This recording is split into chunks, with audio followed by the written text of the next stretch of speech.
Been exactly 7 days since we've been here at Athletic Park, and the Mavericks return to face another team that is coming from way up north. Before, it was the Energy City Cactus Rats who took 2 games off of them in a doubleheader on Friday, in which the Mavericks, their offense was not quite on it, and they get to face a team today who's experienced a lot of the same throughout the year 2026, and that is the Fort Mac Giants. So even a bit of a further drive for them compared to Energy City, and of course they have a home barn that has been fully functional for the last little bit. Good news for Energy City, they finally get theirs, but they've been on the road recently playing in Energy City and then having some games in Sylvan, so the road trip continues here for the Giants as they arrive in Medicine Hat and the Mavericks. It's been a bit of a skid for them. They were up and down on the road, a 500 team for Fort Mac.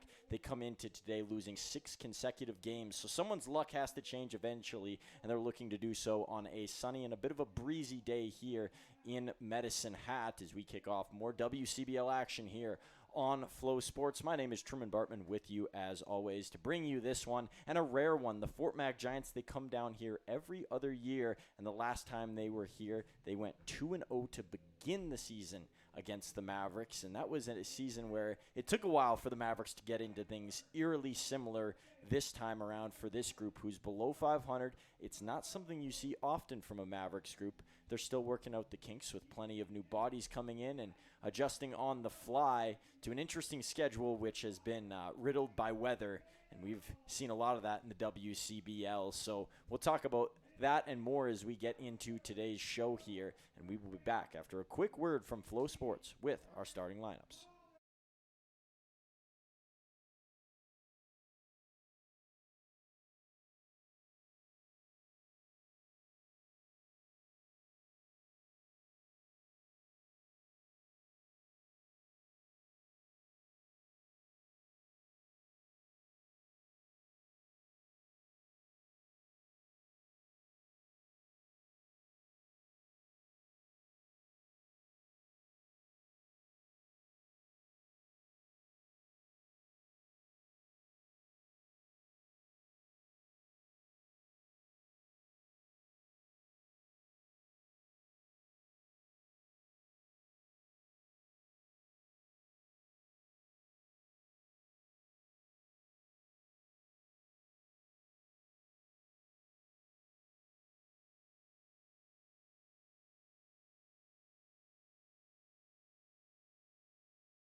And as we get back, it looks like the national anthem will be soon underway here at Athletic Park. So we are going to send it down to field level and then come back with tonight's starting lineups, starting pitchers, and everything you need to know about the Giants and the Mavericks.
So here are your starting lineups, starting with the home Mavs, presented by Fortis Alberta, and you can see a shuffle for the Mavericks. Carter Roth, for the first time this season, will bat leadoff. The Mavs need to get the bats going after a poor one-hit performance yesterday against the Weyburn Beavers, which came in a loss, so they'll go with their top hitter and their most consistent hitter in the one spot. Blake Dale will follow in the two. Eric Calder over at first, batting three. Frankie Giacalone at the DH spot, Evan Morrison in center field. So if you want to look at it this way, three consecutive first basemen in the lineup for the Mavericks. Nate King will catch. He's played first before as well. Carson Chan out in left field. Johnny Volcano at shortstop. Adam Volcano in right field. And for the Fort McMurray Giants, it is a lineup that doesn't contain a lot of faces that you were used to seeing during the 24 season and the 25 season. A bit of a new regime, and their all-star catcher, Nick Sauve, not in the lineup tonight. So let's take a look at the group that they have presented by Fortis Alberta. It will be Jason Avila leading off and playing in center field. Marcos Arochos in at shortstop. It will be Keita Fujino, who has been tearing it up. He's one of their top hitters in the batting average department in at second. Brett Patillo over at first base, Braden Dyke over at DH, Adesel Santiago in right field, Arwin Burgos in left, Zariel Maldonado behind the plate, and Carson Young over at third. So that is the look for the Fort Mac Giants. And the look for the Mavs on the mound, it is one of their best arms, and they've got a lot of great starting pitchers, but numbers-wise, Diego Centella has been the best this year, a 2.30 ERA, 16 Ks, has not qualified for a win or a loss, but after a campaign which featured a lot of relieving a year ago, he comes in as a starter now after not having pitched very much at Ottawa, Kansas this year, and he delivers spectacular outing after spectacular outing. The problem for Diego is once he's come out of the game, the Mavs have seemed to lose steam, and they have not been able to come away with wins in his appearances, but those have not shown up on his record, of course. So we'll see what Diego has in store in his return to home here. He started at home this year and, of course, in the past as well. But he'll have to deal with some new faces today, as we mentioned, with the Fort Mac lineup. There isn't a lot of turnover. This isn't a team like Moose Jaw or Regina or even Saskatoon in some years where you're going to see guys who have been mainstays in their lineup coming back for another campaign. Fort Mac, some of their big dogs from years past like Jordan Bach and Bryson Collins are not on this team. And even thinking back to last year, the Darcy Berries of the world not back in Fort Mac for 2026. So now we will send it down to home plate and take a look at our first batter of the night. And as mentioned, that is Jason Avila, one of the better hitters in this Fort Mac lineup. His numbers near the top in most categories for the Fort Mac Giants, a 381 batting average and a 911 OPS as he runs through first base. And I believe that will be the first out of the night as the shin guard goes off. And I didn't even see that. I was already looking away to start the game here, and must have been a plunked batter, so I don't have an exact ruling. I guess a hit. I didn't see it at all as Blake Dale over at second base must have seen it better than I did. Already reading out Avila's stats, and first offering here for Centella is going to land for a strike to Marcos Arocho. Arocho, left-handed hitter, a long leadoff over at first base, and that's one thing for Mavericks pitchers that they're going to have to pay attention to tonight is movement on the base path. They saw it a lot with Energy City and Moose Jaw and weren't able to contain it. It's a long leadoff over at first base, and now a bunt's laid down. This will be an out for sure, but it'll advance the runner. And so over to second is Jason Avila. One down here for Centella and company. And that will bring up to the plate Keita Fujino, who we talked about. He's been their star this year, a 378 average, 5 walks, 7 strikeouts, 1 home run, 7 RBIs, 3 extra base hits, and 14 total hits on the season for Fujina. Keita Fujino, another left-handed batter, and he's got a chance to drive one through here already with a runner in scoring position. Centella, the quick look back, and he labels a strike there, head in the count 0-1. Centella with a couple of hit batters earlier in the season in his first start, but he seemed to have calmed down since and had a good outing in his last as he gets Fagino to foul it off. Batting behind him will be Brett Patillo, playing over at first base, and he is an ultra utility man, similar to Adam Volcano for the Mavericks.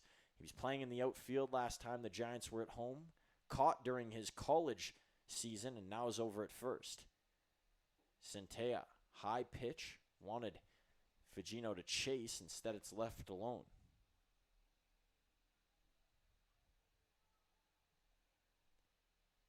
Centella trying to get on the same page here with Nate King early on.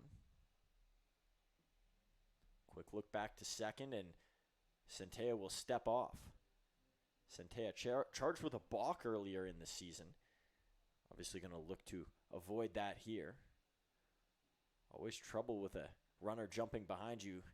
And Fagino will pop this one up. Could be playable over at first for Calder, but it'll fly too far. And there's lots of wind out there. Maybe not affecting that play, but I was watching BP earlier today, and in center field, the ball was really holding up. If you hit it out to right, it's going to drag, and you should be able to pull it out for those left-handed bats.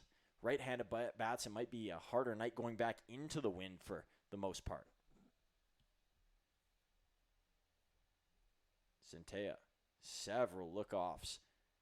And now towards the plate, Fagino through the gap, and that will be a base hit. Runner is going to stop over at third, and there'll be runners on the corners here and trouble in the first for Medicine Hat.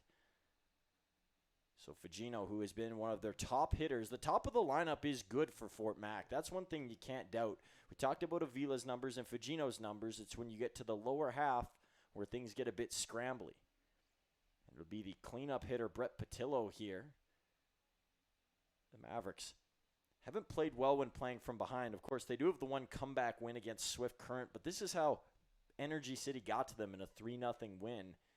It was getting runners on early, and it was too little too late when the Mavs tried to come back in the 9th with bases loaded. 1-0 count here for Centella. Centella features a fastball, a slider, and a changeup, and this one up the gut, off the glove of Volcano at short, and a run will come in to score. Runner's going to go around over to third, and there's runners on the corners, and I believe that this should be a hit here, so it'll be an earned run for Centella. Don't think that's enough to be an error over at short. It was a hot one coming in Volcano's direction. So runners are still on the corners here, and just the one out from Medicine Hat. It'll be Braden Dyke up to bat. Dyke, a long step out in the DH role tonight. Centella, real close to the body there as this lands inside for ball one. Control has never been a problem for Centella. He's pretty good at pointing his pitches.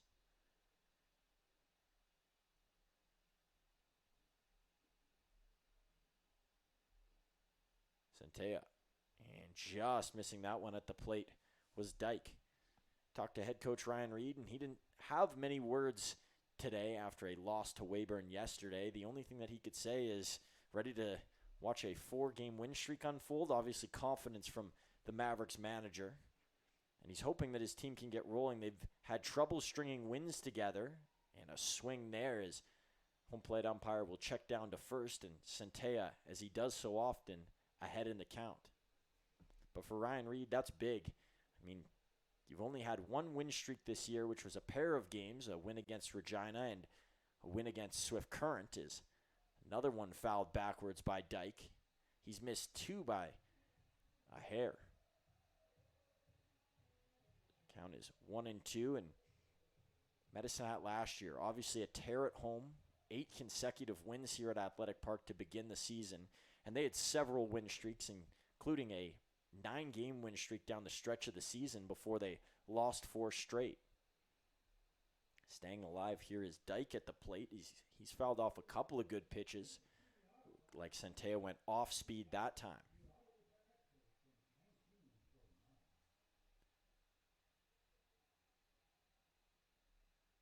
Here's the pitch from Centella, and he was looking for a swing away. No chase there from Dyke, and that'll even the count at 2. Score for tonight brought to you in part by Stringham Law, the official sponsor of all WCBL scores and score clocks throughout the league. Runner jumping over at first, and now this one pulled towards the dugout. And it looks like it's that inside pitch that Dyke is looking for. He's had a couple of swings, chasing that one right on the edge of the plate. So we'll reset at 2-2 here. Beautiful night in Medicine Hat. We've had some bad weather, including a tornado warning a little while ago. If you're not from Medicine Hat or from Alberta, we never see tornadoes ever. It was something that was super rare. Alarms were going off. People were getting sheltered.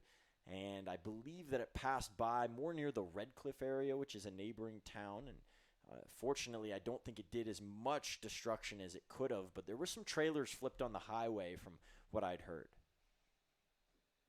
Back to the count, 2-2. Centea down the stretch. Weak contact. Look off from Calder. They're going to try and get 2 back to first, and it's safe, so the run will come in. The Mavericks get the second out. A tough play there for Calder, and not in time. It looked like he slipped on his way back, and Fort Mac with a 2-0 lead here in the top of the first, and a thin crowd here at Athletic Park tonight. Usually lots of support, and there's still people trickling in, but I think the unsuccessful start to the beginning of this year has kind of tuned some fans out in some ways. And I mean, how can you blame them? Obviously, winning is going to provide wealth in this league. One still on here for Fort Mac, but they've done their due diligence in the first. Get runs against a team who's scored lots and get to the jump. This one all the way over in the direction of Roth. He made a similar play like that in BP, and he adjusts here in the first to make the catch. So that'll do it for the top of the first. Centea and the Mavs, they give up 2. Fort Mac on the road and up early.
Checking back in here in the bottom of the first inning, and for the Fort Mac Giants, let's take a look at who they have on the mound tonight, and it is Luis Marrero, the former Bethune-Cookman product, who hasn't played a whole lot of ball, not getting into any action at Bethune-Cookman. He's been into a couple games here with the Fort Mac Giants, a 0-2 start to the season, a 15-19 ERA with 2 strikeouts, but he's a left-handed pitcher, and that's something that the Mavericks have struggled against. We saw Sal Redo last time he was here for the Energy City Cactus Rats pitch a gem of a game, 8 strikeouts, and he had them in a headlock for most of the game. So we'll see if this game plan works in the Giants' favor. I like the attempt here by their new head coach in Dylan Cooper, trying to be aggressive and use something that has worked for other teams in the league against a Mavericks team that has lots of big bats. So we'll see how Cooper's team and Marrero's fate on the mound lie tonight.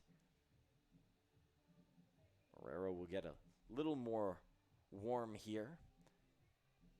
I wanted to mention before we get any further and start talking more about baseball, about what has happened in the soccer world today. Canada, their first ever win at the World Cup. They got their first ever point earlier in a previous game, and now they faced off against Qatar today, and they won 6-0.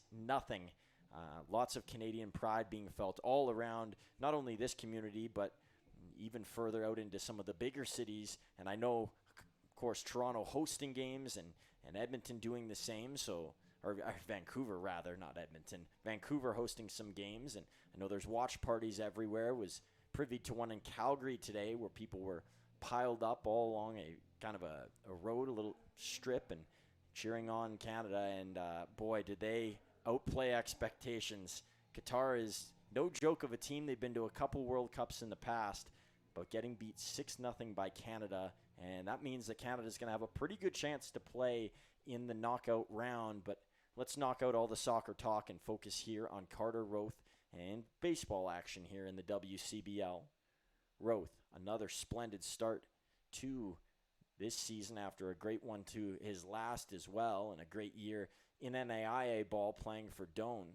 As he gets hit with a strike here from Luis Marrero. Marrero mentioned the numbers. Not super appealing, a higher ERA than he would like, but it's the fact that he's a left-hander that could play tricks on the Mavericks.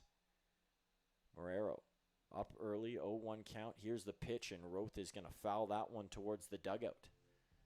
Lots of juggling in the Mavericks lineup. Started the year with watching leadoff hitter Thomas Schnabel going straight to Blake Dale, Carter Roth, Evan Morrison in the 4 and 3 spots respectively, and now it has changed completely. Whole new look for the Mavericks here, and we'll see if it pays off. Marrero, long approach, and this one is going to be sent through the gap by Roth, and for one of the best hitters in collegiate ball this year, he's done the same here in the WCBL, and it's a leadoff single for Roth. So one on here for Blake Dale, who had himself a batting practice today. He was spraying the ball everywhere, lots of power behind his swing.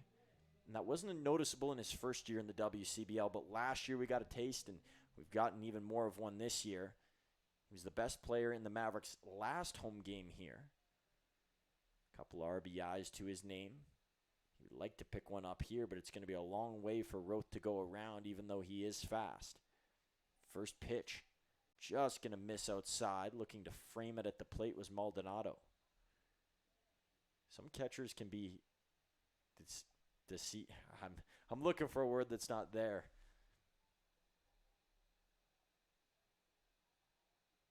Back to Dale at the plate. I was going to say decisive, but deceitful was probably what I was going for. Long wait here. Marrero, not a quick mover up on the mound. Big difference between him and Centella, who is quickly up and quickly throwing in each time. Marrero, that one's going to land high, and he'll be behind 2-0. Good patience from Blake Dale. He is higher up in terms of strikeouts amongst those on the Mavs team. It's him and Evan Morrison atop most strikeouts by a player. Marrero, the look off to first. He'll throw back in a slow one back the other way, a Eufus in many ways. And Marrero now back towards the mound. Can often throw hitters off when a pitcher's slower. The quick delivery is something that can jar you a bit more, but it's a little more predictable. The slower you are, the less likely it is for a hitter to get into the rhythm in some ways.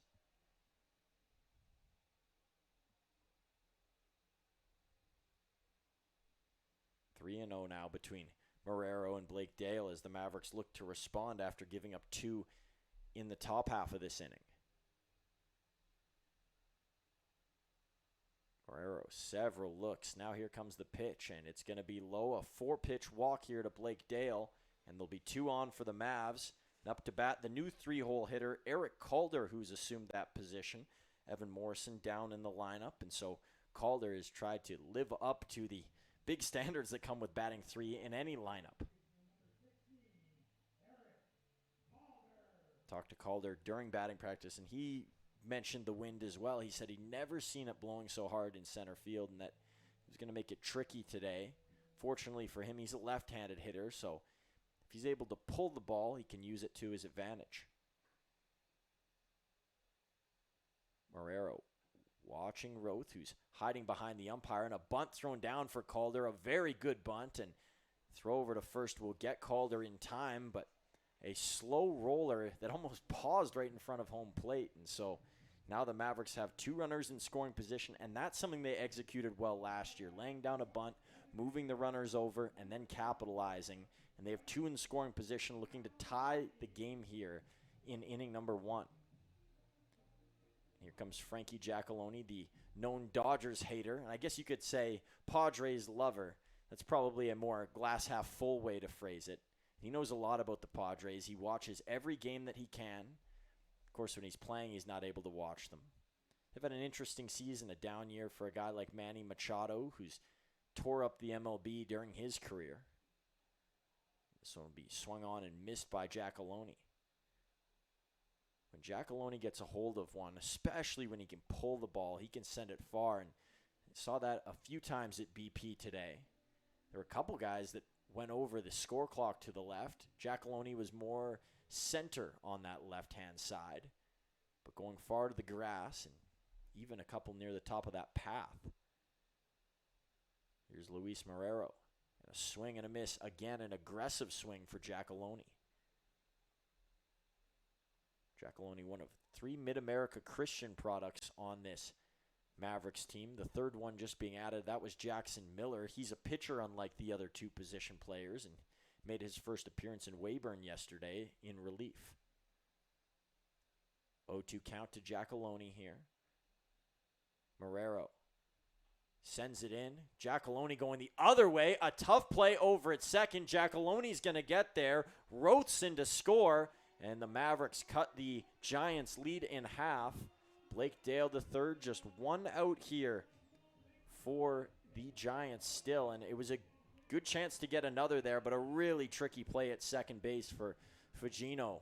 Moving over to your side, and ball got caught up in between his legs, and it could have been much worse. Giacalone now down over at first. Evan Morrison up with runners on the corners. Marrero stepping backwards there was Giacalone. This one fouled off towards a green space near the patios over on the left-hand side. Evan Morrison. It has not been a season to remember so far for number 22. Came into the year with high expectations after a really good collegiate season in which he said he got his confidence back at Hastings College, was playing in Texas prior to that, and then transferred over. He's got a .209 average on the season, 25 strikeouts. The walk numbers are pretty high at 19. He's been seeing the ball well at times. Just 1 home run happened here at Athletic Park. It was to dead center. 1-1 count here to Morrison. Marrero the pitch, and it will land low and outside.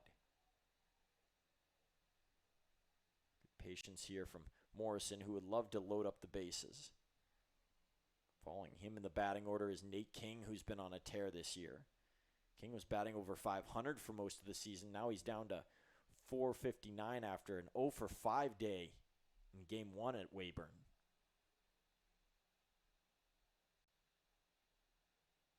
Marrero, a swing and a miss on a low one there from Morrison, and you can see the frustration.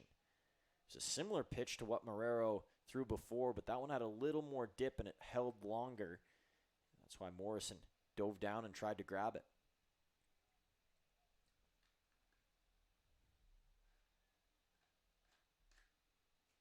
Marrero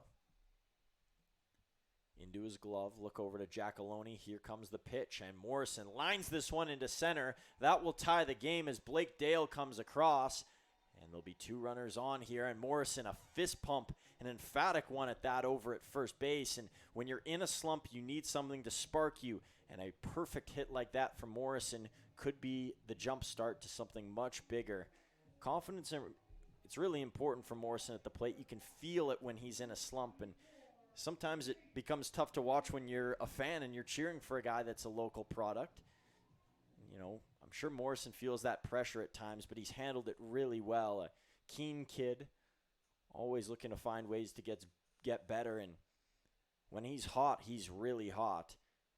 And teams have had to deal with that in the WCBL in the past. What he did up at Energy City last year at Henry Singer Ballpark when they played the Cactus Rats was nothing short of amazing. A 3-home run weekend for Morrison, and that's when he took over the lead for home runs last year in 2025. Now we return to the plate for Nate King. Can his hot hitting continue? Marrero. Pitch is going to miss outside. The former Brooks Bomber and King has dragged another bomber here to Medicine Hat, and Julian Picorni, who's been a good part of this Mavericks pitching staff this season.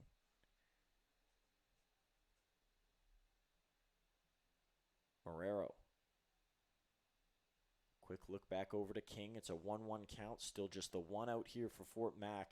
A similar situation that the Mavericks saw last inning as that one hits the ground. Mentioned this when the lineup read was coming out and said no Nick Sauvé behind the plate.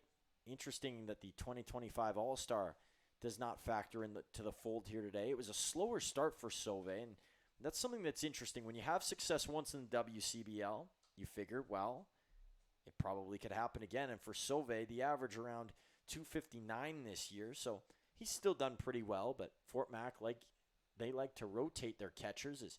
Here's a spinning ball, could be two, and a slide into second. They'll get Morrison. Giacalone over to third, King over at first base. And so still a little ways to go here for Fort Mac if they want to keep this game tied at 2 apiece. Carson Chan, who was batting in the leadoff spot recently, will now factor in here in the bottom half of the lineup. And spoke to Carson today. He talked about how the road trip was not something that he'd like to think back on. He had a really good road stint when they played the Saskatoon Berries, his best game of the year. I believe he was 2 for 3 there, and wasn't the same when he went to Weyburn. And still adjusting to the pitching here. He says that's one of the biggest differences, is the pitchers are better than where he played in the CCBC. And we've seen some of those CCBC pitchers have success in this league, but Chan says it is an adjustment. 0-1 count here to Chan. Marrero. Long look from the mound. He's in a stare down over with Nate King at first. Here comes the pitch, and getting low and getting on top of it is the catcher in Maldonado, who's a great defensive catcher. He could swing the bat both ways, a switch hitter, but his defense, he's very scrambly, and that works well in the WCBL. Athletic catchers usually have success. That's a trend throughout the league. Speaking of the league, of course, we'll always keep you up to date throughout the evening on our WCBL out-of-town scoreboard. Chan sits back in the batter's box, waits for the pitch, and it was high, but it zoomed downwards and fooled Chan there, no swing. Had a quick word with the home plate umpire. Marrero 1 strike away from keeping this a tie game after 1 in what has been a run-heavy game.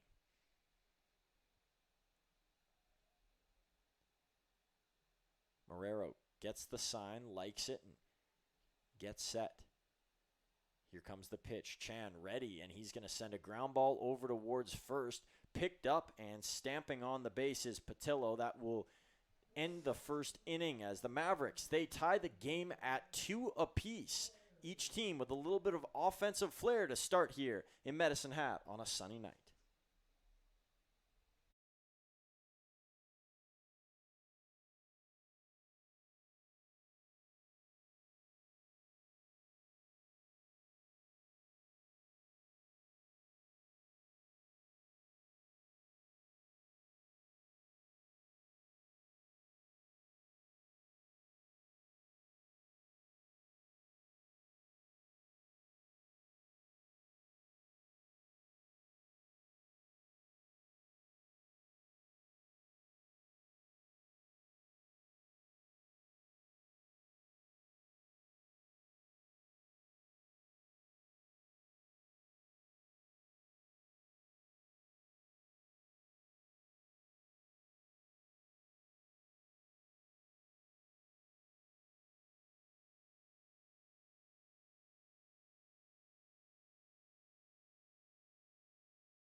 Inning number 2 on the horizon here as Nate King will chuck that down to second, and we'll get going. 2 runs come across in the first inning for the Fort Mac Giants, and it's been a long time since they've scored runs here. Think all the way back to the 2024 season, and that's because with the long travel schedule, the league likes to balance things out for some of these Eastern Division teams, especially when it comes to teams like Weyburn and Moose Jaw, where the trip is even further for the Fort Mac Giants.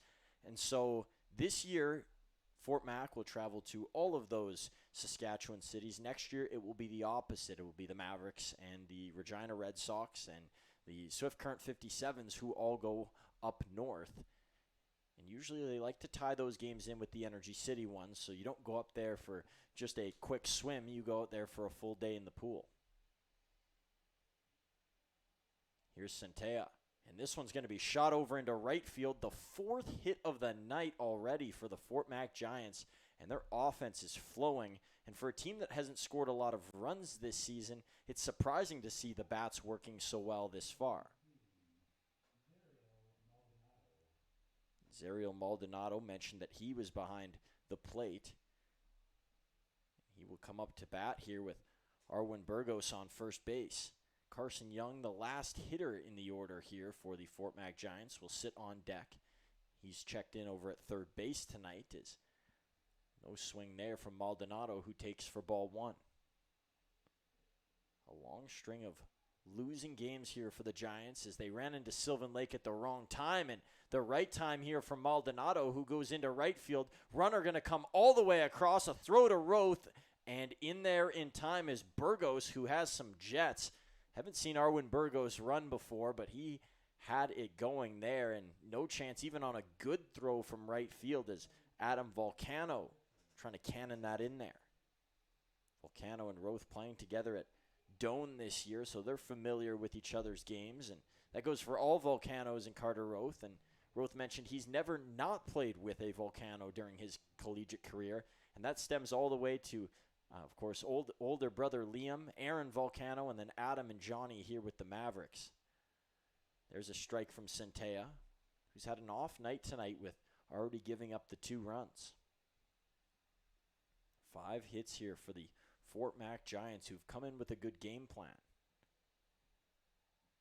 And this one's going to be sent over to right foul territory. Scrambling for it is Calder, and he'll let it drop. So 0-2 count here. If that ball is caught, it changes things because that's a tough play to go backwards here for Calder. Runner, of course, over at third base. Centella back to the mound. He's ahead in the count again. Carson Young.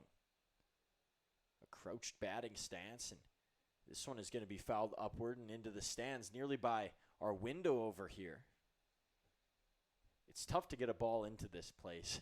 I don't think I'm ever going to catch one, but I've had dreams of one coming up to the window and then opening it up and catching it. I'm not sure there's enough time for that, but it's fun to dream as Centella sits Young down with a strikeout. It's the first strikeout of the night for Diego Centella.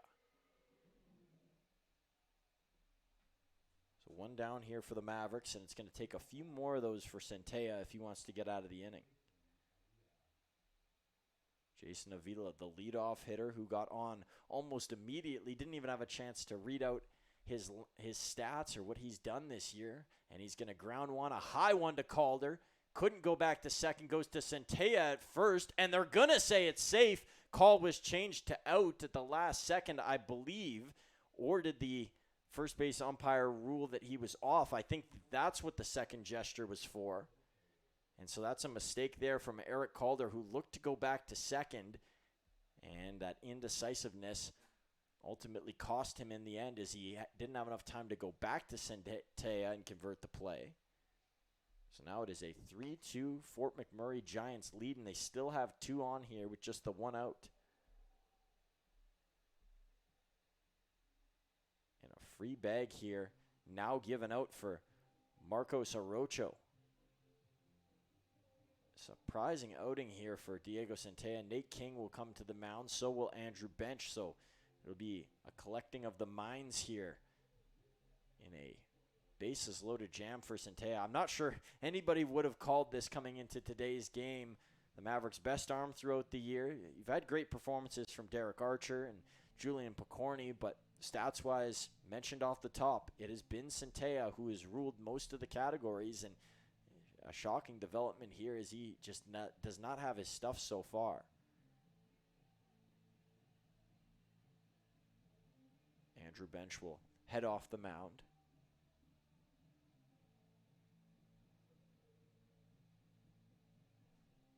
Centea back into action here.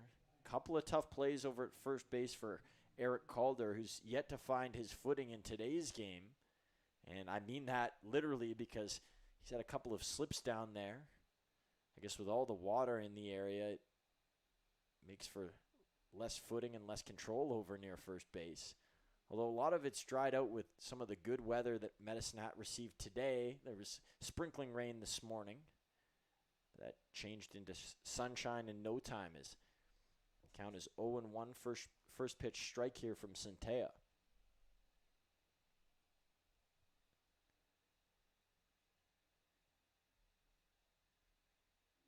Centea, the long look and a swing, and I believe that one was fouled off the end of the bat for Keita Fugino. Fugino 1 for 1 today. A lot of players 1 for 1 so far for Fort Mac. First time through the order, and 5 different guys with hits. Now Jason Avila with 2 as he got a hit in his second time up as well. Going to go off speed and outside there was Centea, but he didn't get a chase.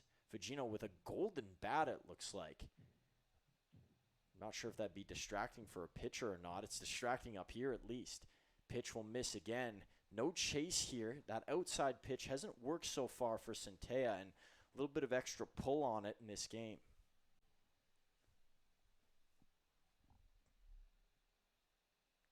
Two-two count. Base is still loaded. Centea tries for a third time and will miss again on the outside. Trying to pull Fugino over, and you don't want to walk a batter in this position, especially because you're already trailing by 1, and there could be more to come here for Fort Mac. Centea, that is his 4th consecutive miss on that side, so a run is walked in, and that'll be something that Diego's frustrated with. He does not like walking batters. Free passes are not his thing, and he gives up one here, and it not only costs him a base, but it costs him a run with no room on the base path. So now it'll be Brett Patillo who comes up, patrolling first base tonight. 1 for 1 already with an RBI. Patillo takes here for strike 1, and the first pitch strikes have been one of the positives for Centea, if there have been any. It has been tough sledding. Mentioned Patillo can play anywhere. He's going to hold off on that, and another miss on the outside for Centea. He hasn't worked inside a whole bunch. Working away from the batter is more of his preference. Patillo, a guy who's got a great eye at the plate. 39 walks to just 24 strikeouts during his collegiate season. He's down at Dallas Brookhaven during the year, and he was listed as a catcher there, but he'll play just about anywhere. 2-1 count. Centea looking to get back even, and this one's fouled off. So Patillo sends that one right and foul. Infield playing in, or at least first baseman Eric Calder is. He's right on the grass, looking for a throw to home here. It's one of those one-out situations for Medicine Hat. If you get something that could be a double play, that'll help you, as that's just foul there to Roth. Would have been tough to get a double play out of that as he was striding forward, and the throw back to second would have been tough. He probably would have elected to go to home. So all square at 2 between Patillo and Centea.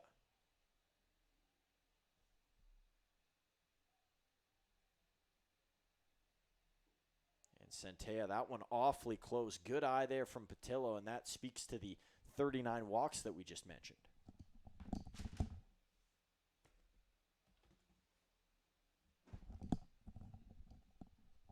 Centella ready to load up, and he gets a swing and a foul tip. And that's been one thing that I've noticed more and more with Centella in this game is the Giants hitters, they might not be making good contact all of the time, but they're fouling off pitches. And Centella is not getting the swing and miss action that we're accustomed to seeing from him. Centella tries it again, ground ball. He's going to go back to second and an errant throw, and he can't believe it. 1 run in to score, a second in to score. It's now a 6-2 ball game. Centella could have gone home to get the 1 out. Maybe a little greedy there looking for 2 as he missed Volcano by a wide margin. And now back out to the mound here. Looks like that's Andrew Bench, and it might be a chance to sneak in a promo in between here. There's a pitcher warming for Medicine Hat. And it looks like it's Trevor Sire, the former Fort McMurray Giant, who will come into the game. Played there in 2024 and a chance to face his former team. There's not a whole lot of guys who were on that team that are still here to this day. Lots of movers in and out. And while Sire comes out to the mound, I guess we got to talk about the pitching tree that's come along for Fort Mac. They're a team every year that has some top-end arms. You think about Matt Whitney, the 2-time All-Star, Rob Schmidt, who is one of their best relievers during his time, an all-star in his own right. And then last year, they were looking for a new guy with Whitney going to the Saskatoon Berries and Schmidt leaving the league. And that presented itself in Ash Amerlin, who has been one of the best pitchers over the last 2 years. It's been an interesting start to 2026 for Amerlin, but he led the Western Division in strikeouts last year, was second in the entire league to just Weston Walls in strikeouts. He had 70 on the year. And so the pitching tree continues to grow. They get a guy back in KJ Jones who was really good. So the factory up there in Fort Mac is phenomenal. They've produced lots of good arms, and Sire, now an arm for Medicine Hat. They're hoping that he's still got a little bit of that Fort Mac pitching juice in him. That's not to say other teams around the WCBL can't find arms, but Fort Mac has a better time doing so. It's maintaining those arms that has been more of a struggle. They have lots of guys who will move throughout the WCBL, and talk about Sire coming here to the Mavericks from the Giants. John Shields, the switch pitcher who had a limited tenure with the Mavs, was originally with the Giants to begin his WCBL career and then switched over. Sire will have runners on the corners here, neither belonging to him. And he'll get to go with Nate King here. We talked about their close friendship in past broadcasts.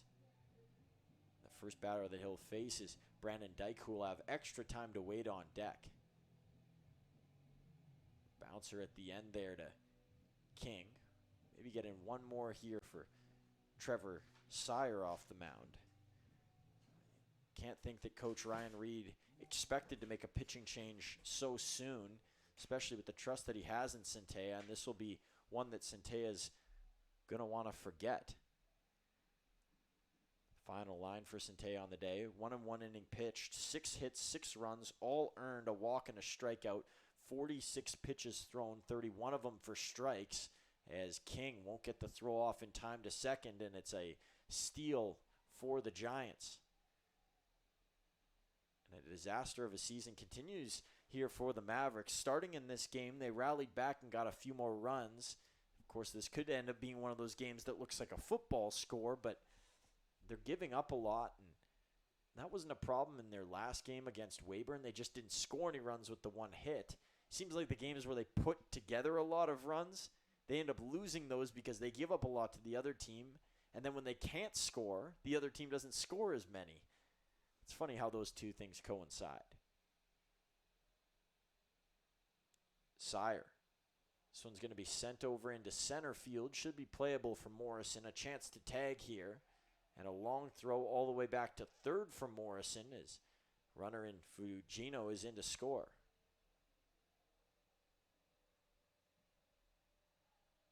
So Keita Fugino comes across and a sacrifice fly there for Braden Dyke. Adesel Santiago now at the plate in right field tonight. It'll be his first battle here with Sire. Runner still over at second base, and you think about that fly out there.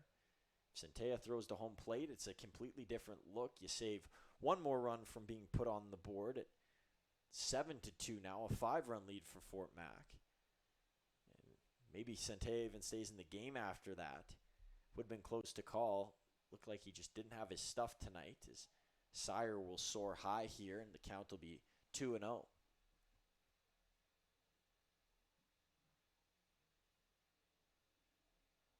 Sire, the long lead.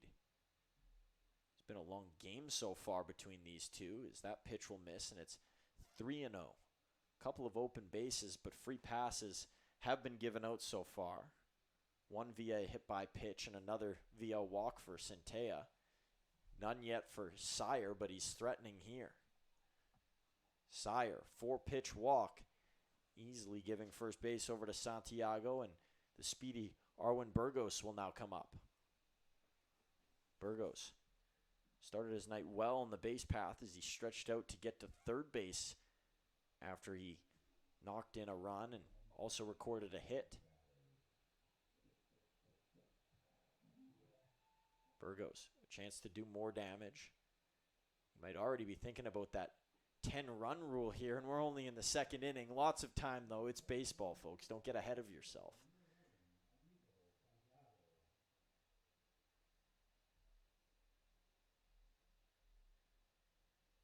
Sire on the way. Good hold there from King. Pitch probably would have been a strike either way. And now we'll throw it up to Sire, and the two will quickly chat on the mound. Not sure if King saw something, but he's a super intelligent player, and he'll sprint back and get into position here. 2 outs. I believe the count's 0-1. 1-1 now the score clock reads. Sire, a long look and a bouncer in the dirt, and both runners will move across. Infield was playing very deep there. Sire will head back to the mound with even more pressure. Chance to get to 9 runs here through 2 innings for the Fort Mac Giants, who mentioned they haven't been good so far at scoring runs. That's just the bottom line. They're in the 60 range so far this year. Medicine Hat up near the 140 range. And here's Sire looking to keep those runs from coming across, and now the count is 3-1 with an open bag over at first.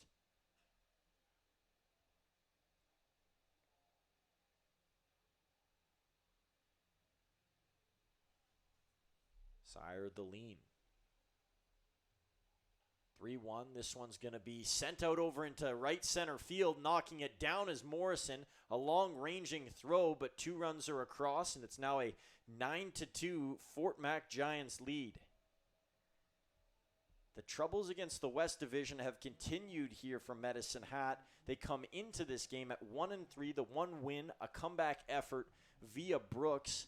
Was put together by Johnny Volcano, who had a late clutch time hit in that game earlier in the season. They lost 2 to Energy City on the same day. That was last Friday. And then they lost up in Okotoks after leading by 3 in that game. Connor Croson with a home run in the latter half of that game. It was a 2-run shot, and then they got walked off. A 3-run home run for Aiden Krause, and now a chance to go to second here. As off that way is Burgos, and with his wheels, you might as well take 3. He's there. You can see Carter Roth and Johnny Volcano both putting their hands up, signaling stop to Eric Calder. Didn't want him to throw one across and for the circus to continue. And that has been the first 2 innings here for the Mavs. A bit of a circus. 7 runs given up here in this second inning.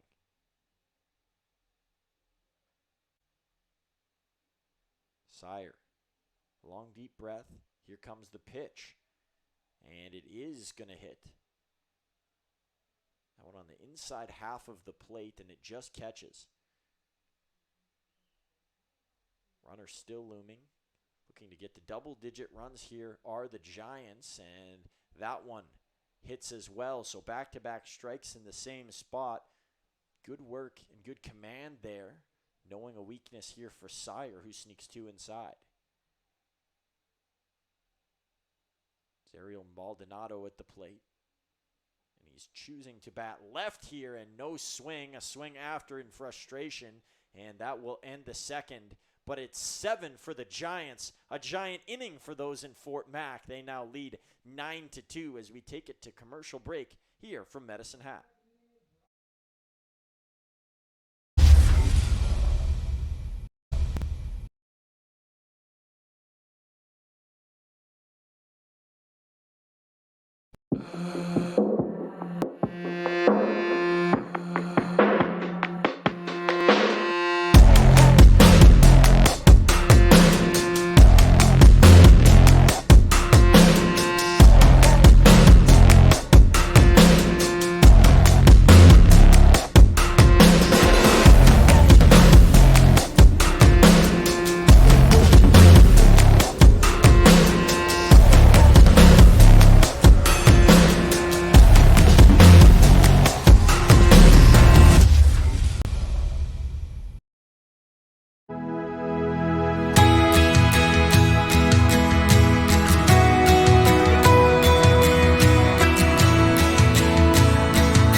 Baseball fans, make sure to stay up to date with your favorite teams across the league by subscribing to the WCBL YouTube channel right now. We have tons of free coverage for you over there, including daily highlights, full archived game broadcasts, daily game day previews, plus the WCBL report with myself and Joe McFarland every Wednesday. It's all in one spot, the WCBL YouTube channel. Subscribe today.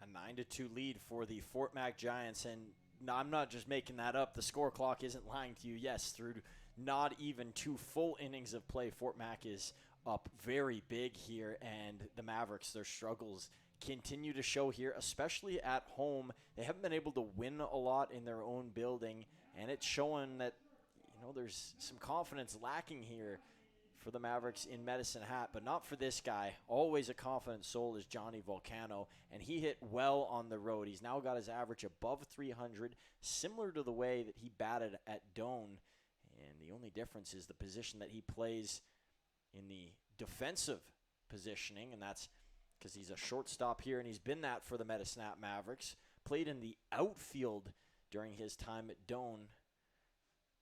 At the plate here with a new and revamped swing for this year. Used to start with the bat directly on his shoulder. Now he goes to the hovering motion. He's going to foul that one to the backboard here. It'll be 0-2 in his first battle of the night with Marrero, who's been down for a bit. That's why there's a bit of soft toss going on for the Fort Mac Giants. Nothing serious. But if a guy's sitting for a long period of time, you don't want to have him pitch too much. It's the reason for rain delay games. It just doesn't work to ramp up so much and then settle down and then try and ramp up again. That inconsistency obviously can cause for injury, as this throw down to first will be caught, and a good play and a bit of a balancing act there for Brett Patillo, who gets out number 1. It's a good way to start off this inning for the Giants. You never know how you're going to come back after you pile on a lot of innings and play the way they did offensively. But getting the first out, that sets the tone that, hey, we can do this on both sides of the ball, and we're not going to let you creep back in. And they've sent a message here to Medicine Hat with that out. Here's Adam Volcano now. So 1 Volcano down. Trying it again here is Luis Marrero, who will see another member of the family, younger brother in Adam. Adam over in right field tonight. Might see him pitch at some point. I don't think he'll be a starter in this series, but if they need a reliever, he's a guy you can go to. And there's really 2 of those guys for Medicine Hat. Marrero is going to get a foul off here. We'll talk about the other one's success a little bit later on, but Takeo Cervantes is a guy who can come in. He plays a bit of second base, has caught this year, and can run it on the mound. And Adam Volcano, more of a position player, but has shown that he does have an arm. 1-1 count here. Marrero, the long look. No rush here for the lefty as he'll stutter step and then plant, and that one right off the chest protector of Maldonado. Think of good blocking catchers, good defensive catchers named Maldonado, and of course Martin Maldonado, a part of the Houston Astros organization in the past, a World Series champion and a Gold Glover in Major League Baseball. But historically, he was one of the worst hitters in MLB, and I don't think that can be said here for Zariel Maldonado, who looked good in his first plate appearance as a swing and a miss there for Adam. He did strike out in the last, so I guess figuring after Martin Maldonado was Zariel in his second plate appearance. It's the only strikeout of the night for Trevor Sire. Just one strikeout, as we mentioned, for Diego Centella in his exit. One strikeout for Luis Marrero as well. He's looking for a second. Here comes the pitch, and that one is going to miss inside, dipping at the last second. There's been some moments with his off-speed stuff for Marrero.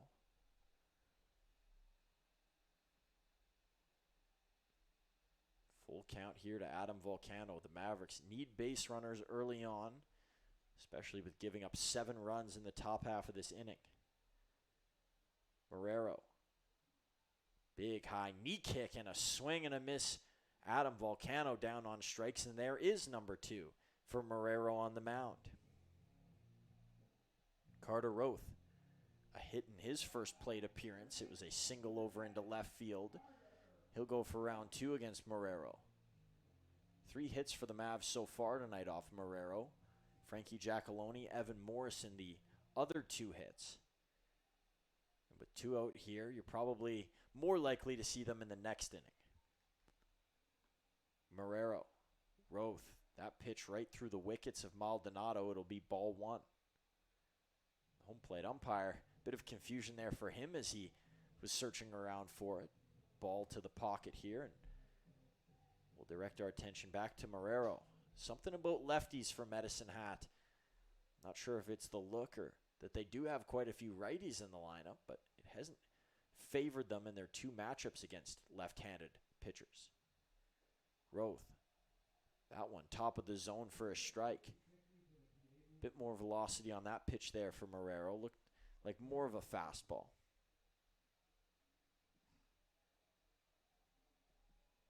.35 pitches already here from Marrero. 22 of them for strikes.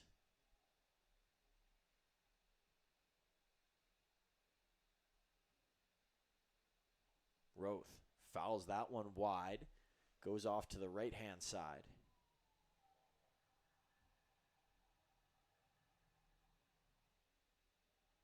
Carter Roth, him and Johnny Volcano, the most vocal guys during batting practice, and you could hear them when Evan Morrison was taking BP and hitting, and they were over at second and short cheering him on, trying to get his spirits up in what has been a tough year for Morrison. And that's the kind of teammates that those 2 are. They've taken over those leadership roles, and leading the Mavs in hits for a reason is Roth. Another one into left field here, that same spot.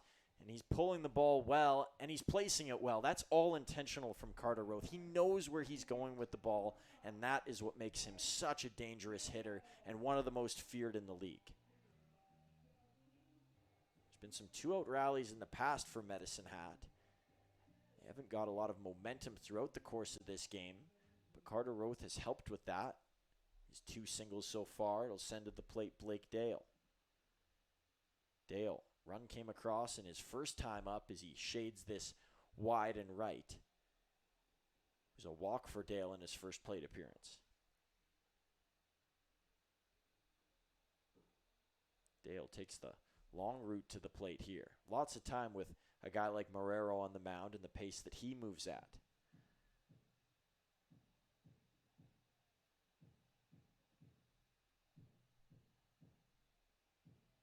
Marrero. Look over to first. Now that one low to Blake Dale.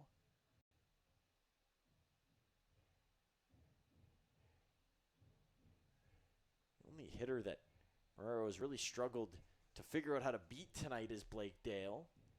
Of course, Carter Roth with the 2 hits, but Dale has made it hard. He hasn't swung it much. Marrero. Long stare over at Carter Roth. Now to the plate. Dale is going to send this one over to left field, and it's going to get down. Could be more than one. It'll go all the way back to the wall. Roth is being waved around third, and he will come in to score. It is an RBI double for Blake Dale, who's been red hot here at home as of late. Talked about his couple of hits and couple of RBIs in his last game, and he's got a hit and a walk here already. And now it sets up a chance for Eric Calder to come up and chip away at this big Fort Mac Giant lead.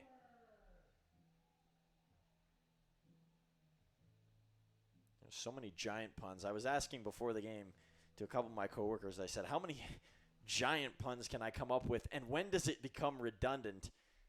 Of course, when you have a name that can play into anything, it's harder to move Maverick into so many different words, but for Fort Mac, there's giant possibilities with what you can do with their name. That probably wasn't the best use of it there, but I tried. 1-0 here to Eric Calder. Calder, some trouble over at first base defensively.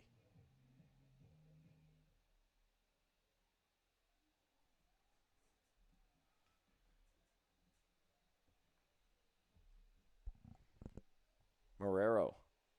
Runner behind him here. Does have the 2 outs in his favor. Pitch to Calder. And no challenge there from the lefty.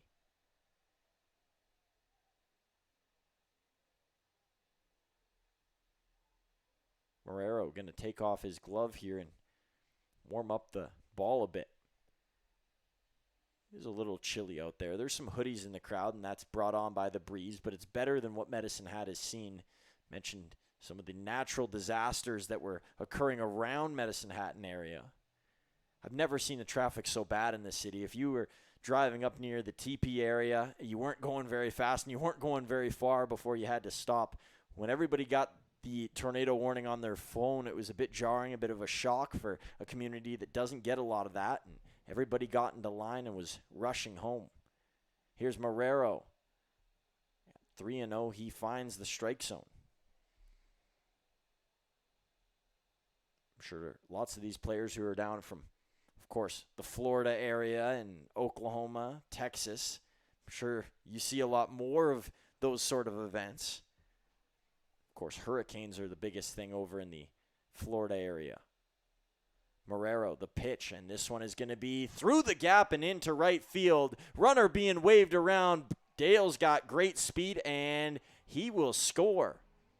So a late inning rally sees another come through. The second run across the plate provided by Blake Dale in this game. And this time he had to put it into high gear a little bit more. There was some trouble over in right field for Santiago as he struggled to pick up the ball. And now a mound meeting occurring here for the Giants as it'll be Dylan Cooper who comes out of the dugout, and he's going to have a talk with his starter in Marrero. There's nobody warming up behind him here.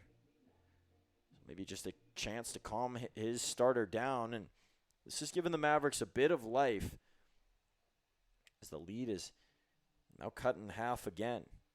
2 in the first, 2 in the second for Medicine. Now, usually that's a game plan for success, but the big numbers, giving up the big numbers, it's something that when the Mavs have scored big numbers, they haven't been able to win all those games, but when they've surrendered them, it has cost them and it's buried them in a lot of these contests.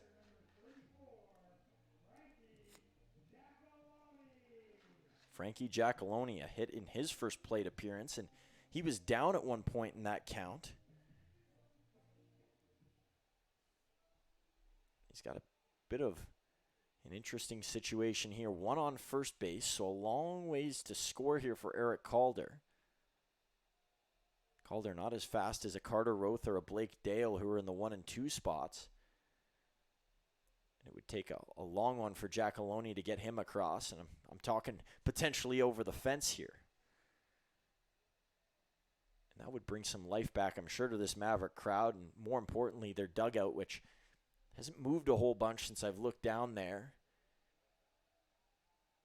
That pitch is going to miss again, so a patient Giacalone this time at the plate. 6 hits for the Mavericks to the Fort Mac 7. But the 2 errors, the difference again. That has been one of the problems for Medicine Hat, is routine plays being missed on defense. Marrero, the pitch, Giacalone, right across second base, stretching out. What a play there at second base. And it's Keita Fagino who gets the 3rd out. It didn't look promising, a fadeaway, and he got it there in time to get Calder. And if it was any other runner, it might have been up for debate. But Fagino making a great play there, and that concludes our second. The Mavericks get 2 back as they dig into this large Fort Mac lead. It's now 9-4 as we will head to a word from IKS Live. The live sports experience is changing. Teams and facilities are under pressure to provide online and in-venue entertainment. IKS Live has the right team to deliver. We provide service across North America and produce the best fan experience, in the seats or streaming to you.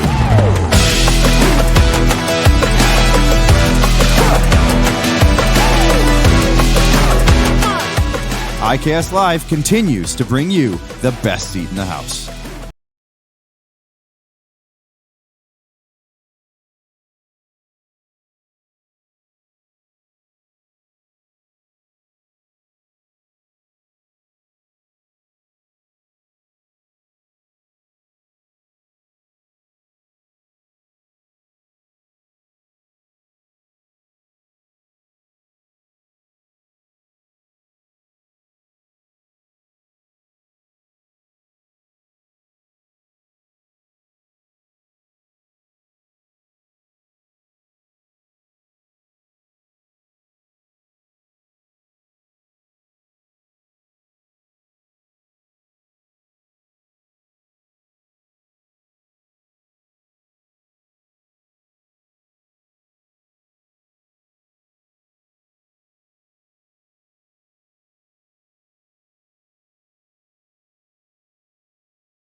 The final hitter in the second time through the order here for the Fort Mac Giants it'll be Carson Young who comes up to bat, 3rd baseman, hitting in that final spot. So then we'll turn it over to Jay Savila, who's been batting at the top of the order, and a familiar place where Carson Young is from, Cloverdale, BC. Well represented in today's game. Of course, the Volcano brothers from there as well, and I'm not sure what they have as far as fields or baseball production over in Cloverdale, but it seems to provide the WCBL with lots of athletes. And Carson Young, just another to check off the list here as he swings and misses at the offering from Sire, who's behind 2-1.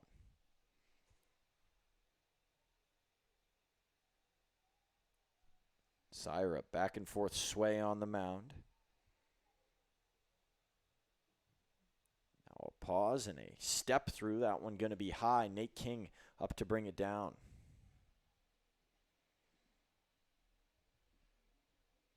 Sire so far came in the last inning and was able to finish it out.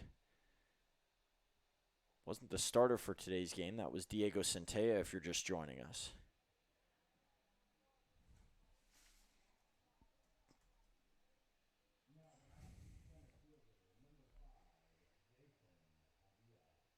A walk here for Young to begin the inning. Medicine Hat struggling to get that first player out, and that has been the difference here. It's allowed for Fort Mac to go on a couple of runs, and Avila right through the gap, and a diving play there from Dale, a bobbling ball. Volcano will throw it into second, and there's already 2 on here for Medicine Hat, who just can't stop the bleeding in this game.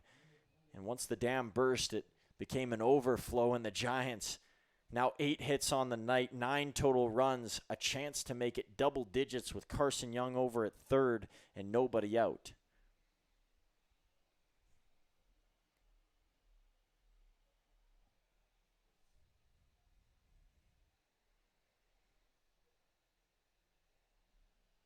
Sire popped up, and that's what he needed. Ball swirling in the wind. Dale tracking it. He lost his shades. And with the sun out there, I'm not sure why they weren't on his eyes, but he makes the play anyways, and he'll toss the ball back to Trevor Sire. 1 down here. An important out now that brings the double play back into the fold. But a tough guy to double up coming up to the plate. We saw the speed defensively for Keita Fagino. Now he's got a chance to bring in a few more runs with that golden bat that he's been showing off in this game. Sire launches, and that ball couldn't creep back in on the inner half. It'll be ball 1 for Sire here. The game's within range for Medicine Hat after getting those 2 runs back. But they need a shutdown inning. They need to put up a 0 here. And in previous games, especially the one against Energy City where they were on about a run an inning at one point, they couldn't stop that fold, and Energy City just kept plowing together runs, making it routine. Fort Mac, must be something about teams up north. There's a strike for Sire, where their run production goes up a tick when they come down south.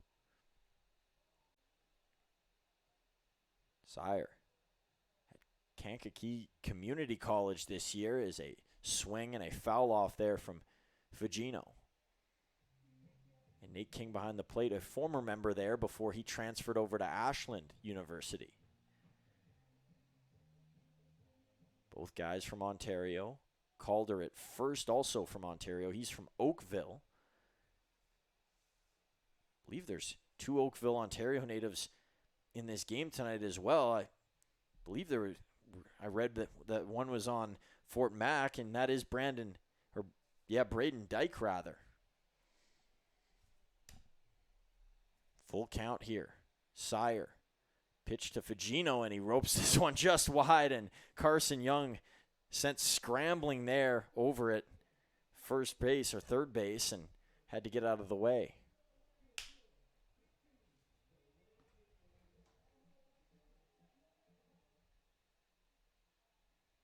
Sire.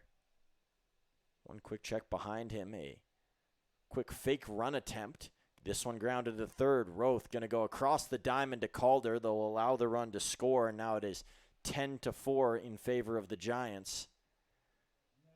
Right play there from Roth. Get the simple out instead of making it complicated at home plate. And that's a tough play to make back going that way. The runner's already got a good jump. You saw Young get a scampering leadoff. So still a runner on second, but now 2 outs for Medicine Hat here. They've given up less than they have in the last 2 innings, which I guess is a step in the right direction if you look at it analytically. Sire. Now in against Patillo, and that's a strike.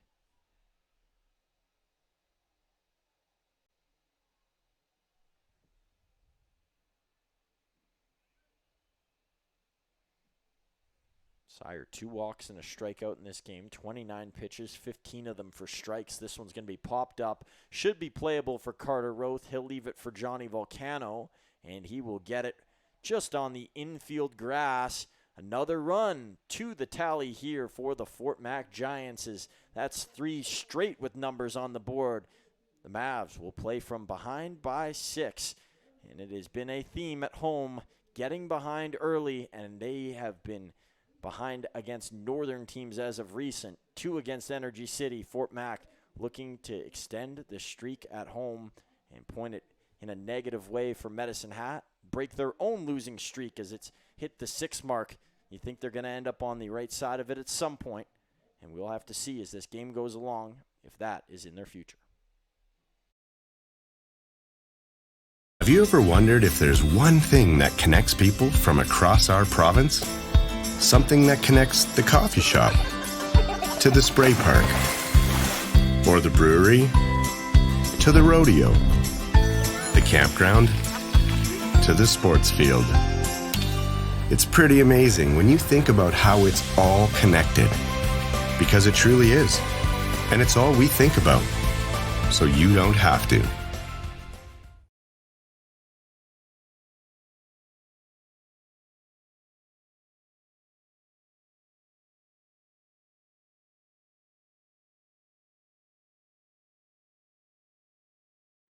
For more than 40 years, we've been there, helping Canadians find the extra space they need to grow and to create new memories. Sentinel Storage.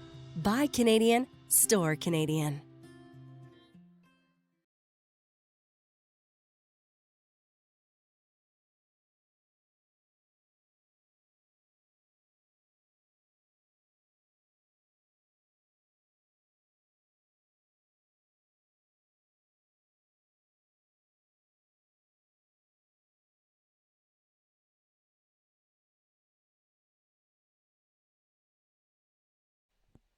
Bottom of the third, and the Mavs struggles on the other side of the ball. Continue to haunt them here, giving up another run in the last, but it is better than what we've seen from them in this game. And no errors in that inning, I think, is the biggest outlier and what stands out the most.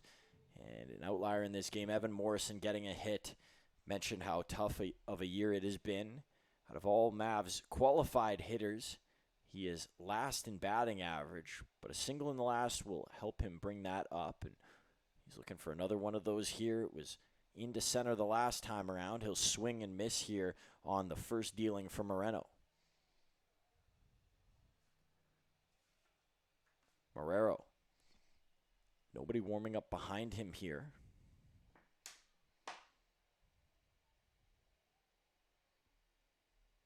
0-1 count. Glove up to his chin. Now the pitch is on the way. A low one that Morrison won't offer at.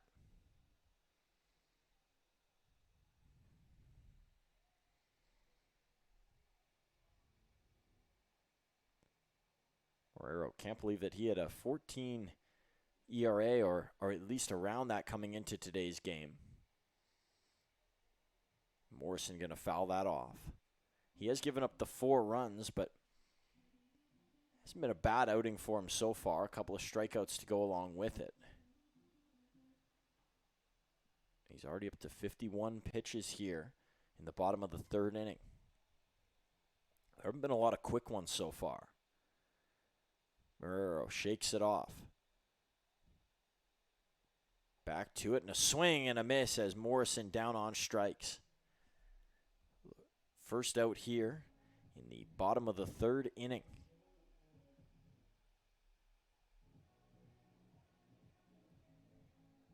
Now 1 out for Nate King.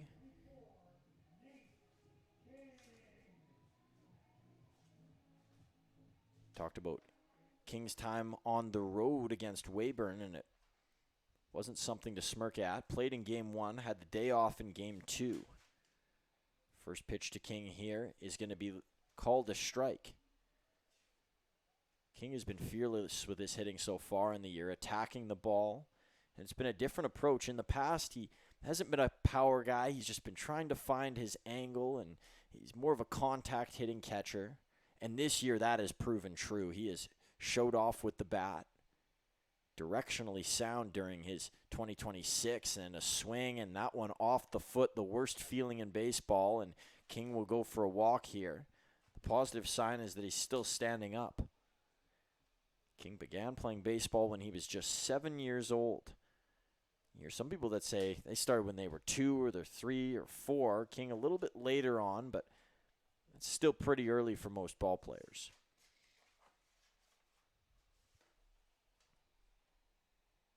One count here to King. Marrero strides forward, and a strikeout there, so the clock behind up top. And that will be called a strikeout, so I guess the count was 1-2 there. I got to stop looking at the score clock. I swear that it changes how I see things in the game. I look over and I see it's 1-1. I start questioning myself, and then from there, we're reading out the wrong count. So I'm just going to stay with the one that I keep in my head here. Of course, we'd love to have a score clock on the stream, but as I mentioned prior, one-man band up here, so it's tough enough to navigate every single part. You just got to kind of pick and choose with what you have. Of course, there's been an automatic score clock in the works. Originally, a couple of years ago, that was something that was a feature, and looking to bring that back is, of course, Ball Clubs, who has taken over the stats department. It was Point Streak prior who had that feature. 1-0 count here to Carson Chan.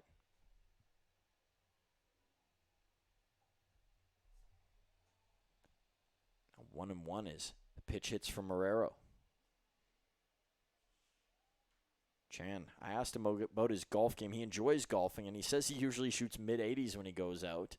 And I said, well, why don't you go out now that you're here in Medicine Hat? And he mentioned that it messes too much with his baseball swing, which is something that you hear. The two swings, they don't go hand in hand, but Chan said that he feels like it directly affects his baseball swing.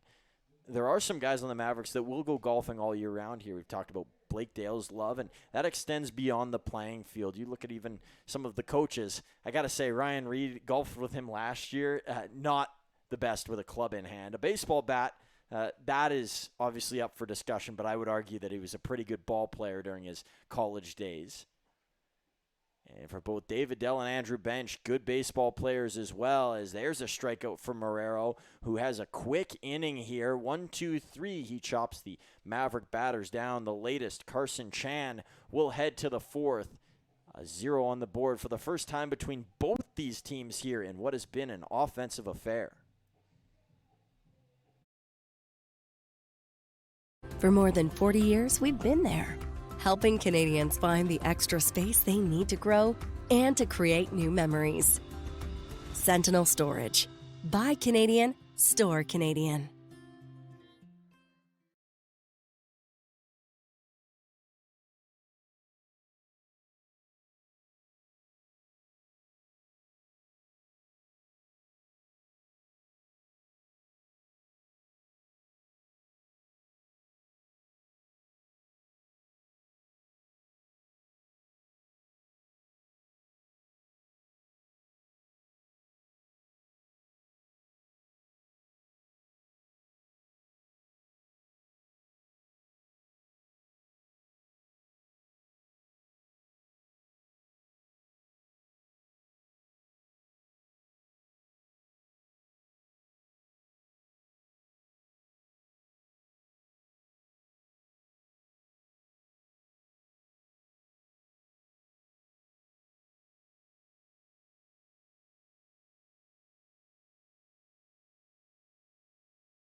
Braden Dyke, the first hitter here in the top of the fourth inning from Medicine Hat, and it is a 10-4 Giants lead.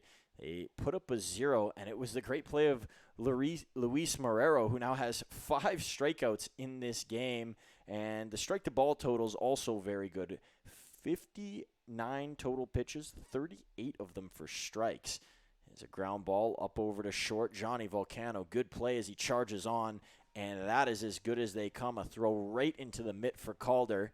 Made his job easy and made out number 1 look easier than it almost should have been.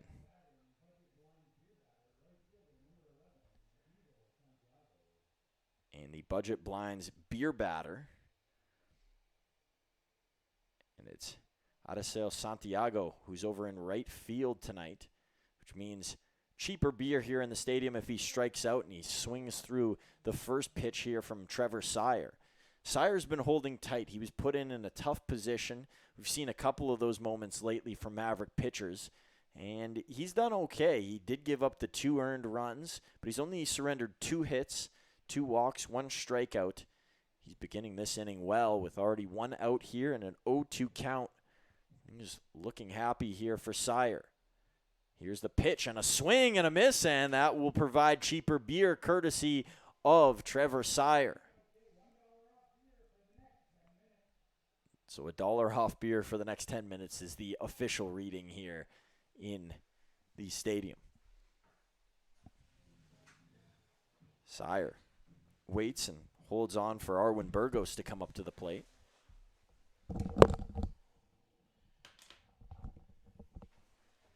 Sire into the mitt.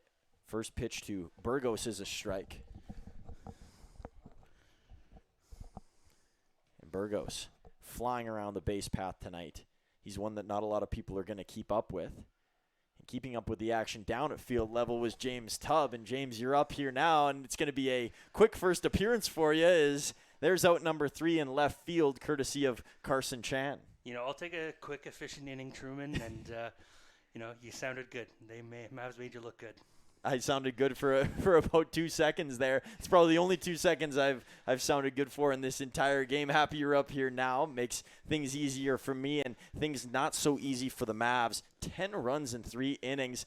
We've seen them get into a couple of games that are back and forth and high scoring, not to this magnitude early on. No, and you look at the hit difference. It's only 8-6 for the Giants, but the biggest thing is, there's been a big hit for Ford McMurray, but it's been the errors. And the timely errors with runners on, and it's not simple because this is high-level baseball, but a bases loaded grounder back to Diego Santella can go home, tries to spin, and it throws it into the outfield, and it's just the little things that have added up here tonight from the Mavericks. And for Medicine Hat, those little things haven't been clicking all season long. We saw that in Okotoks, we saw that in Game 2 in Weyburn. And James, you start to wonder when things are going to click, if they're going to click. That is the question that's on all Mavericks fans' minds. We're quarter of the way through the season entering play tonight, Truman. So it is, there's that milestone that's crossed now. So if it's going to click, you want it to start soon. You don't want to have to wait to the halfway mark to play catch up. Can it be done? Yeah, absolutely. But, then you're putting a lot of stress on arms. You're putting stress on batters to try to be, to step up every night and to get to that point. So, it's just finding that cohesiveness and, as we said, the little things and, we're playing together as a team. Those are the controllables. The uncontrollables is who you face on the other side of things. And Luis Marrero, another left-handed pitcher from a Division I school, or previously had a Division I school, that is making the Mavericks look foolish at the plate. It's the only way you can chalk it up. What is it about lefties for this team, James, that has caused them so many problems? It's hard when you have a lefty deep lineup that the Mavs do. You look at Evan Morrison, you look at Eric Calder. They're out of the lineup now, but Josh Stark has been a lefty bat that the Mavs have leaned on. So it nullifies them a bit. Obviously, Evan Morrison hitting an RBI tonight, and it was a really good hit. I thought Eric Calder's had good at-bats. He's had a hit as well. So it's just harder, and it's a different look, and it's amazing the last, 4 games, or 5 games, pardon me, we've seen 2 lefties after not really seeing one all year. First pitch to Volcano is a strike. And Volcano's been seeing the ball well lately. Probably the best that he has in his WCBL career. His average has never been above 300 or even close to that mark at points in his earlier years. Last year it creeped up a bit. This year it's above that mark, and that is something that we've always wondered about. When is the bat going to get into this swimming routine where it's just simple for him, and he's providing some of that. Yeah, he's looked good. I think he's really stepped up in his role in the lineup. He's not in that top 5. It's worked, and, he's able to take what's in front of him, whether it's runners on or outs available, and just make hits happen and get runs across. Marrero struck him out last time. He'll strike him out this time as well, and the numbers continue to skyrocket here for Luis Marrero. So 2 strikeouts for Johnny Volcano after talking about how well he's done at the plate, and a strikeout for Adams. So if your name's Volcano, Luis Marrero has got your number. And really he does the bottom of the order, Truman. Everyone from 5 down to 9 has a strikeout tonight. The top 4 don't, and he's doing well what you're supposed to do as a pitcher, right? Attack the bottom of the order, and, Marrero's done a really good job with that. Marrero. That time it's low. He started to attack. Early on, it was this feeling out process, and it looked like he was a bit vulnerable. But now that his team has provided him some leeway in terms of the score, now he's been able to just kind of unleash and play supernatural. Yeah, I don't know if he was just trying to settle into the game or feel out the Mavs bats to see what kind of approach they were going to take against him. We really haven't seen Carter Roth in the leadoff spot, so it's a different look for the Mavs, and I think Marrero has done a really good job of switching it to his game. He's working his game, not really letting the Mavs play their game at the plate. 2-0 count here. behind this time around against Adam Volcano. Marrero. Here comes the pitch, and that one is going to dust up the dirt.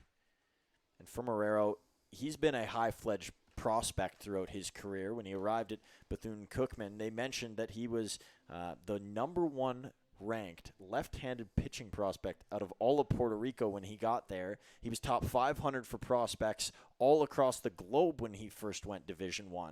And he's got to feel in some ways that maybe those expectations or a ranking hasn't been lived up to in terms of numbers, but with the way he's pitched today, we can see the potential, and he's just trying to get back to what he offered before and what made him achieve those rankings. For sure. You know, the road to high level and to pro baseball, it's not straight, right? It's not linear. It takes different curves and paths, and, you know, for Marrero, just the arm and, you know, the action that he has, and whether it's a fastball or his off speed, he's able to mix it up well, and I like the movement and all the pitches. You can see talent there, right? As you said, Truman, and just you can see the skill, and, you know, it's about putting it all together.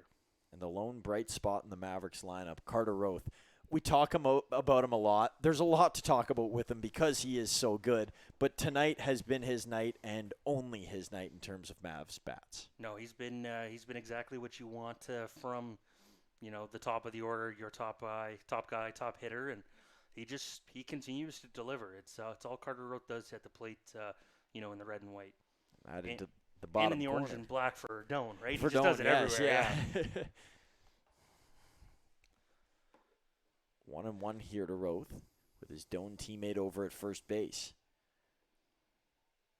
I've never seen a player win a game all on their own, and even though Roth has had a good night, it doesn't seem like he will be the only one. It's going to have to be some other players pitching in, and at the bottom of the order is where the Mavs have struggled. There's an awkward bounce, and they are going to say that one was wide and foul. That was an emphatic call there, and sticking to his word was the home plate umpire. It took a left turn. I don't know if you saw the blinker on the ball or not, true, but it took that bounce off the shell there, and just it went right left to the base, and, you know, enough and quick enough that it was foul here. Now Carter Roth gets to try to, you know, straighten this one out and get a hit.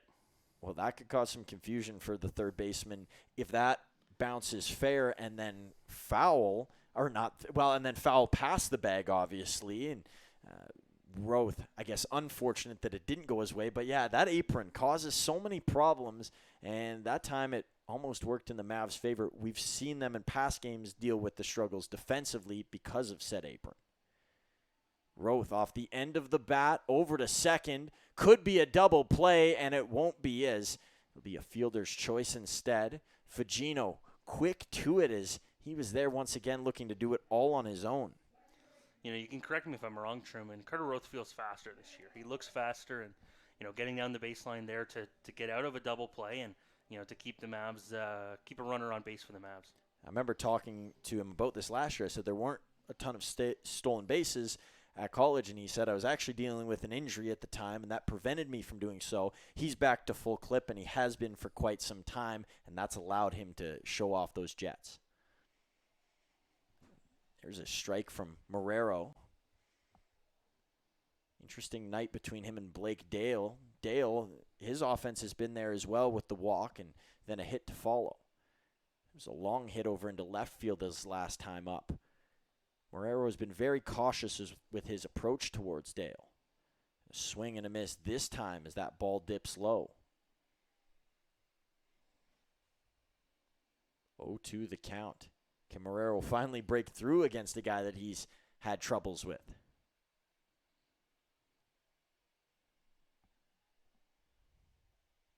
Marrero shakes off a couple of pitches here. Now he lands on something that he likes.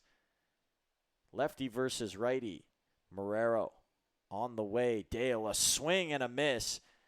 And that will do it. Bit of a hesitation there from Maldonado. He didn't know if he should throw it down to first or not, but the home plate umpire said no need. And the Mavs, they're going to need a lot more runs. An unsuccessful inning again. Roth stranded on first base. And after an inning where Fort Mac finally put up a 0 offensively, that has taken a while to get to that spot. They did the same to the Mavs in the bottom sector.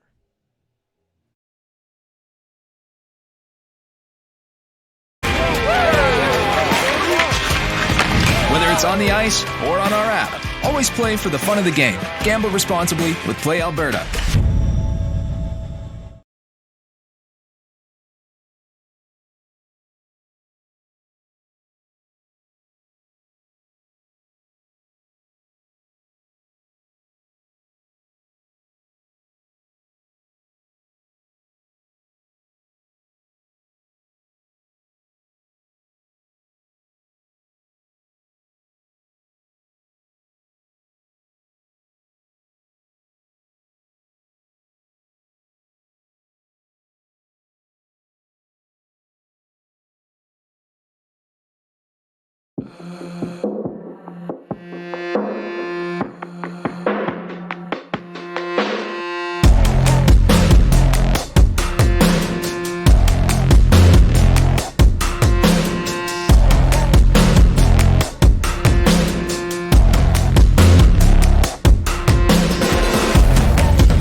Top of the fifth inning begins. Trevor Sire back out there. And James, we talked about the tough spot that he came in. He's done pretty well for what he's had to deal with, and he's tried to bring the momentum back for Medicine Hat. And the end to the last inning was good in that department, as this will be out all the way to right field. Should be extra bases.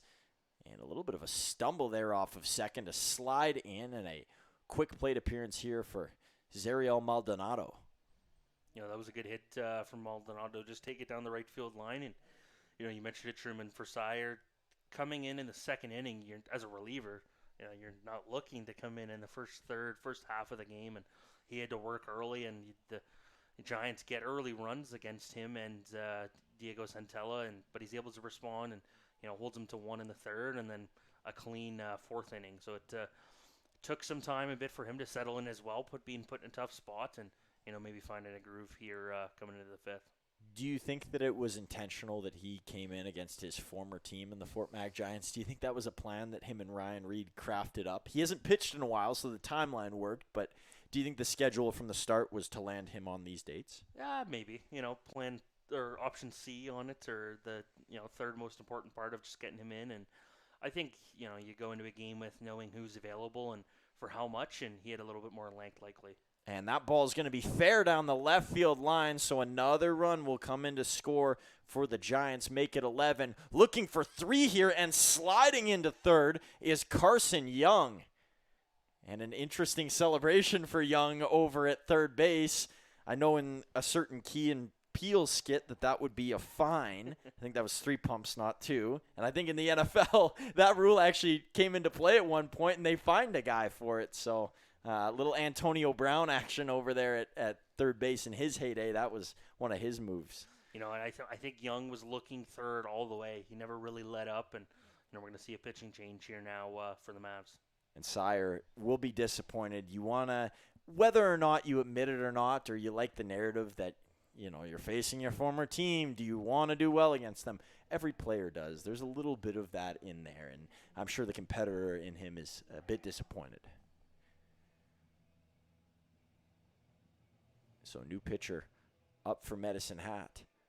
Not sure if they made an announcement to who was coming out onto the mound, or if I believe it's Jax Graham coming into the game. Okay, so Jax Graham been relied upon in some big moments. His last big moment, however, was because of Connor Croson, who hit a 2-run home run off of him in Okotoks. That was the last time he came in, and the Mavericks are looking to keep this game somewhat within range, but in a 7-run game, that's not always predictable or possible. No, you want to just hold it, right? You're already trailing by a bunch. You know, we've seen Fort McMurray put up 7 in an inning, so it's doable. But you got to, as you get closer to that mercy rule of 10 runs, you want to hold it and, you know, give the hitters a chance to fight back and to get into this game. I did start speaking about the mercy rule early on. I think it was in inning number 2. And I kind of had to say, that's too early. We've seen so many games. Like, you can't jump to that. But now it actually becomes a factor. And for a game that was moving along pretty slowly, now we're starting to get into the later innings. We're already in the top of the fifth with a run scored. And if this keeps going for Fort Mac, obviously Medicine Hats had no answer. There is trouble that could occur soon. The Mavs have been mercied at home once this year. That was the game against Moose Jaw with Weston Walls on the mound. Yeah, you don't want to lose at home. No one does. It's in front of your fans, and mercy rules kind of, maybe a notch more of what you don't want to do at home or at all, right? You don't want to lose and don't want to lose like that. But for them, it's just stay in this one, and you're going to get Fort McMurray tomorrow. So try to get close, win tonight, or if not, win some battles here tonight to lead into tomorrow. Yeah, usually with the WCBL, it's nice. You can move on to different things, or you go on the road right away. It's not these long series that you see in the MLB. For Medicine Hat, they have to face their, biggest fears, according to this game, tomorrow again, as you mentioned. And that happens mostly with those northern teams. You'll see sort of Current come in for a game here or there, or Weyburn. But the series, you save those for Sylvan Lake and Fort Mac and, of course, Energy City as well. First pitch here from Graham will go for ball one. Jax Graham, a really good start to the year, was great in Brooks in his relief appearance, but since then has slipped a bit, and I think that's just adjusting to the league and the league adjusting to him. There's ebbs and flows for hitters. I know we've talked about for pitchers as well, and just, whether it's a team that has you or a couple teams that figure things out. We're getting into the season now where there's video on guys, right, that other teams may not have seen before. Hitters, pitchers have not seen much, but now there's video and there's stats, and you're starting to learn what to expect and when to expect it in counts. Graham behind 2-1 here as he heads off. First batter he'll see is the first batter we saw in today's game, and Jason Avila, and it was probably the quickest plate appearance I've ever seen as he was off to first in a dash. I don't mind that to start a game, right? Aggressiveness, and he settles into this one here now, a 2-2 count, seeing more pitches than he did to start the game for sure.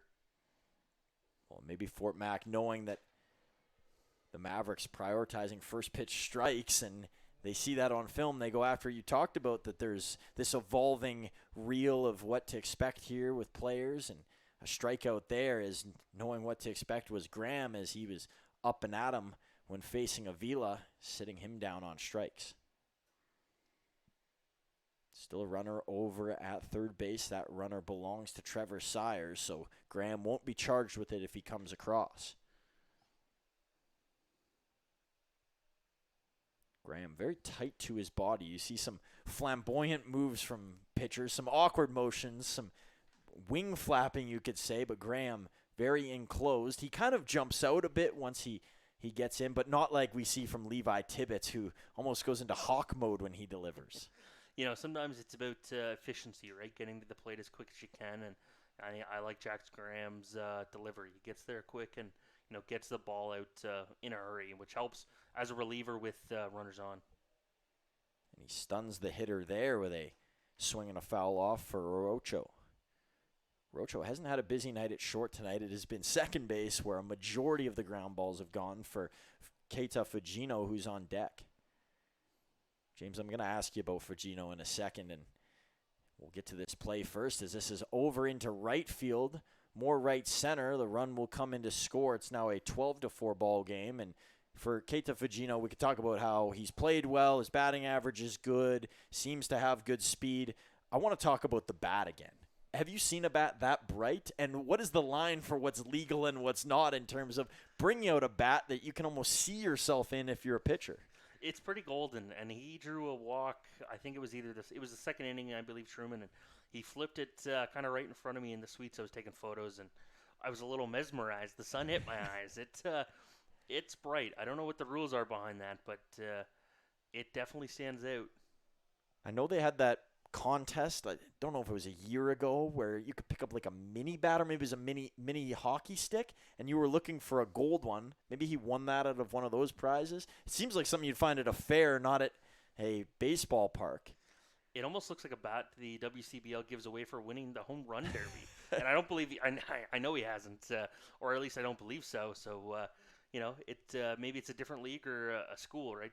Win a home run derby and get win the ultimate prize. And there is a strike, so it's a 1-2 count. Funny enough, a Fort Mac Giant did win the home run derby last year. It was Matt Rhodes who took it home in Okotoks, a surprise and late addition to the derby. And a swing and a miss here. Jax Graham, that is speed if I've ever seen it, blowing it past Vigino, who is caught up to most pitches throughout this contest. No, I've liked Jax Graham's aggressiveness here and coming right at hitters, coming out of the bullpen here with the runner on third, and he scores obviously with the hit in the outfield. But for him, it's attacking the hitters and throwing strikes, and he's got 2 strikeouts here. Looking for one more, or at least one more out to get out of this inning. And there's no need to add pressure to any of these guys. As humans, we put enough pressure on ourselves. But the narrative has been for both Graham and Tanner Hale, they're big moment relievers, and the Mavericks need them to play like it. And Graham doing that here, 3 consecutive as he gets out of the inning. I guess it's 2 consecutive to end. He allows the Sire run to come in, but nothing to his name here. And now 11 hits on the day for the Fort Mac Giants, who add another 2 runs to their bunch, make it 12 for the crew in black as we are through 4.5 innings.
Eric Calder up to the plate, and you could close your eyes and know that it's him, not because he has a noticeable walk-up song or a routine walk-up song. It's because he has no walk-up song. It's random every time. I think it was just a random guitar beat this time around. But his play, not sporadic. He's very straight-lined. His approach, straight and to the point, and he's having a good start to his first year in the WCBL. He is, and he reminds me of Chris Davis, before the fall-off, right? It's the big lefty, stands very upright, and has power in his bat. And there's a little bit of power there, but this one going to the opposite side, ranging on and left, and tracking the ball down to make the play is Burgos. Speed on the base paths translates to speed in the field. It's a good skill to have, right? It's one of those raw skills that you're either born with and develop, or you don't have it, and it shows up on the base paths and in the field there with that catch. And I want to speak about raw skills when it comes to Frankie Giacalone, because you look at him, he's a tall guy, he seems like a power hitter, and he does have some power. But when I watched him dance around at first base against Okotoks, I realized how athletic he is. He's a specimen. Like, it doesn't come across that way, but the way he moves at first is different than a lot of these other guys throughout the league. He's mobile, right? Athletic. He can almost do everything you would say at first base. I don't think we'll see him up the middle or anything like that, but he can move around pretty well there. He's like a center in basketball that can shoot the 3-ball. It's a skill that not a lot of centers have, and those who do stick out like a sore thumb. Kevin Love? Kevin Love in his prime is a good example. I was thinking DeMarcus Cousins in his prime. Anthony Davis up there. Don't get me talking basketball, James. I'll go down a list. I mean, got all those names in the back pocket. We've talked about golf today, soccer, baseball makes an appearance. I guess time to find out what's next as Giacalone will shrug out of the way. 2-1 count here to him with just the one out. Bottom of the 5th inning.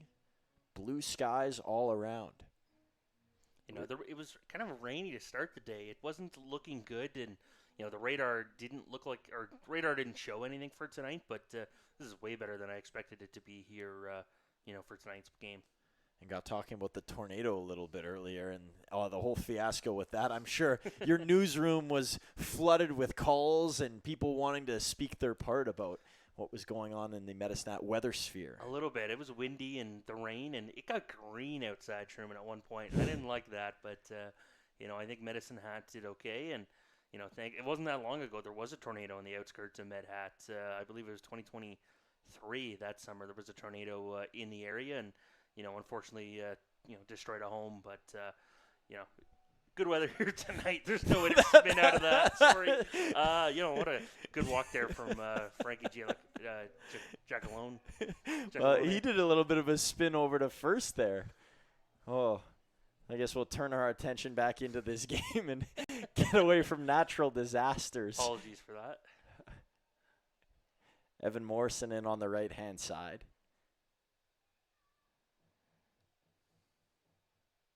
Banging down below. Not sure if we have a Houston Astros rep within the stands, but whoa. I know controversial to some, but it was proven, okay? It was proven, yes. Yeah. Yes. Morrison doesn't need any help after the first single we saw tonight.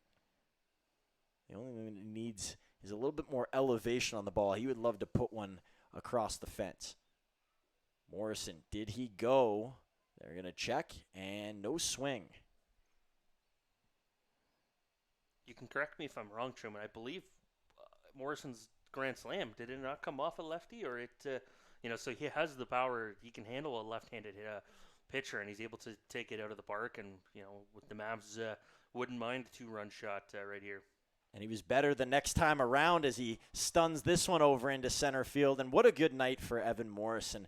Last plate appearance, we can scrap that. When you have 2 hits, that means that you've had a pretty good night. And for Evan, much needed, and especially for the pressure that comes with playing in your hometown, maybe even a little more so for the kid who's patrolled first, now down there now on the base path. And just passes the torch here. Fort McMurray going to go to a mound visit, but you bring up Nate King, who's top 6 in, it would be top 5 as well in batting average. So, it's a hot hitter right now, and we've seen really competitive at-bats from King throughout the season. And, I think that was just a step he took this year at college. He had good at-bats last year, and, there was more of a catcher's rotation this year. So far, he's, it seems like he's caught a bit more of the games, and in those games that he has caught for sure, he's had success. And some good news for Jamel Chabot as well. It was all 3 catchers practicing today, and Chabot said he felt really good. He was out there taking a couple of reps, got some swings in. He's had a little bit of time off here, and so to have that triple threat, and they're 3 guys who are completely different. You got a guy like Jaziel Grudelars, who is a gunner. He sits behind home plate, and he slings the ball. Nate King, more of your contact hitter, but hits for average. Jamel Chabot, steady as they come behind the plate, and has a little more jump than King, I would say, off the bat. I would think so. Just a little more power, and, he, maybe not as tall as Nate King, but a sturdy frame, and he's able to get power behind the ball. And, it's a good triple threat for the Mavs to rotate, and, it's a long summer. Those July and August games get real hot, and, you want to be able to rotate catchers when you can, and if they're all going to hit as they can, then that's a big plus as well. 2 runners in scoring position now for Medicine Hat. His ball went behind the catcher in Maldonado, which means the runners are free to go fourth. Here's King. High chopper. Backing up is Fugino, and he couldn't make the play. So I believe that'll be an air charge to Fugino. Giacalone across to score, and now it is a 12-5 game. And that's just putting the ball in play, which we've seen a lot, and we talked a lot there about from Nate King, and, make the field or make a play, and the Mavs get a run across there and keep threatening here with runners on the corners and only 1 out. And your depth perception on a play like that is really tricky. You just don't know how far the ball is going to carry when it gets up that high, the wind can come into play too. Fagino got handcuffed. He was trying to make a bang-bang play. Here's Carson Chan. Talked about his struggles in Weyburn as he swings and misses here. Marrero going low with him. And each grass, just to touch a little bit more on the air there on the play, each grass handles the ball different, right? It bounces different and creates different spins of the ball that can either send it high, as we saw in that case, or, deaden it and it rolls a little more. And the time of year, too, when it dries out and it gets yellow over here, then things will change. Now, we're far away from that point with all the moisture that Medicine Hat has received. Usually it's a problem by now. You'll start to see those patches, and Jeff Morrison talks about when he's down at field level working on the grass that he's worried that it'll get yellow. He hasn't had to fear that this year. No, I think it's going to be a while with the amount of rain we've gotten, and I think there's still some forecasted towards the weekend. Marrero, here comes the pitch, a swing and a miss, and a 3-pitch strikeout here for Marrero, whose totals in the strikeout department have now reached 8. He's able to, respond, as we see. Gives up a run there. The team does, and he's able to lock back in and get a strikeout, and, very quickly. There is still runners on the corners, but he's got 2 outs, and, he gets a guy in Johnny Volcano now who he's had success against tonight, and as, he tries to get out of the inning, and the Mavs try to keep it alive and push another run across.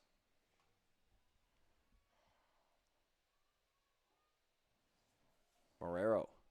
That one real close. The Johnny Volcano head shake came out after that one. He likes to control the the strike zone. Johnny Volcano does, and he seems to have a really good eye. And it's just kind of that old style baseball we see from the guy with no batting gloves and no real hitting gear beyond the bat and helmet. That'll be 2-0 to Volcano.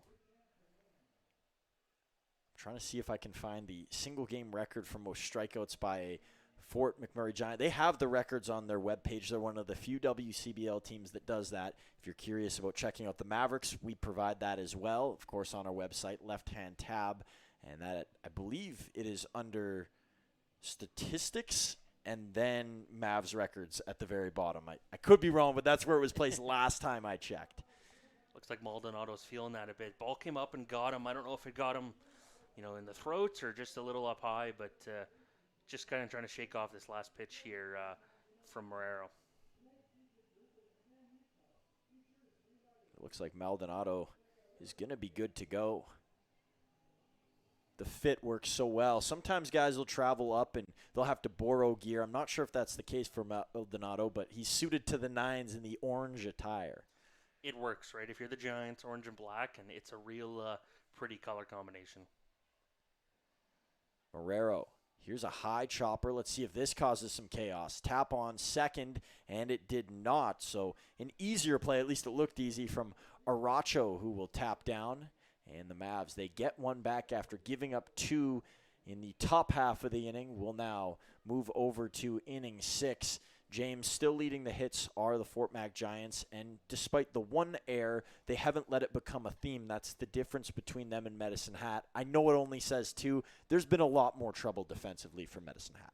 Yeah, and I think it is just Fort McMurray just taking advantage, whether it's on the base paths or, in counts, being a little more aggressive and finding success that way, or just finding success overall. And it, the errors that Fort McMurray has had, the one, pardon me, it allowed 1 run to score. The errors the Mavs have had a couple, and even more so keeping innings alive. So it's just, it's more of when, not how many, that comes into play for something like this. And, it just hasn't worked well for the Mavs as, we see a new pitcher on the mound. And a short stint for Jax Graham, and only the 1 inning pitch, and thought that he delivered really well for his 1 inning. And Fort Mac, 12 runs in this game. Graham didn't give up any of them. They only had 62 runs coming into this game and a 3-9 record. It's got to be surprising to see them pile up so many against a Mavs team who, one of their problems has been pitching so far this year. It has not been the inability to score runs. And in this game, only 5 up so far. It's a bit of a shock, and now Medicine Hat's wondering, once again, what is the problem? Why are we not finding ways to get out of this rut that we're in? I think when you look at the Giants, it's almost small ball tonight. They're getting the hits, moving runners around, and having success that way. And for the Mavs, it's just hard to combat that. The lineup, it can thump, it can hit, and drive runners across, but they're just not getting, whether it's ahead in counts or taking advantage when they are ahead in a count, and it's just they're not able to get the runs that they were used to seeing, as you outlined in Fort McMurray. While the standings, don't paint them very well, it is a tough division, the West at times, and I think they maybe just a slower start, and the Mavs definitely a slower start than they would like this season.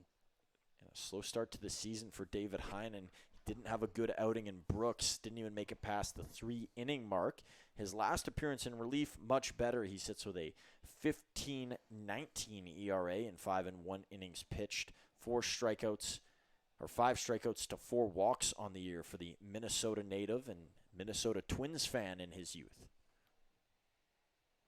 1-1 count here to Heinen. I think his last relief appearance provided some positivity, at least in the Mavs clubhouse. They said, Heinen had a good outing today. What we saw before, it wasn't ideal. It wasn't what we expected.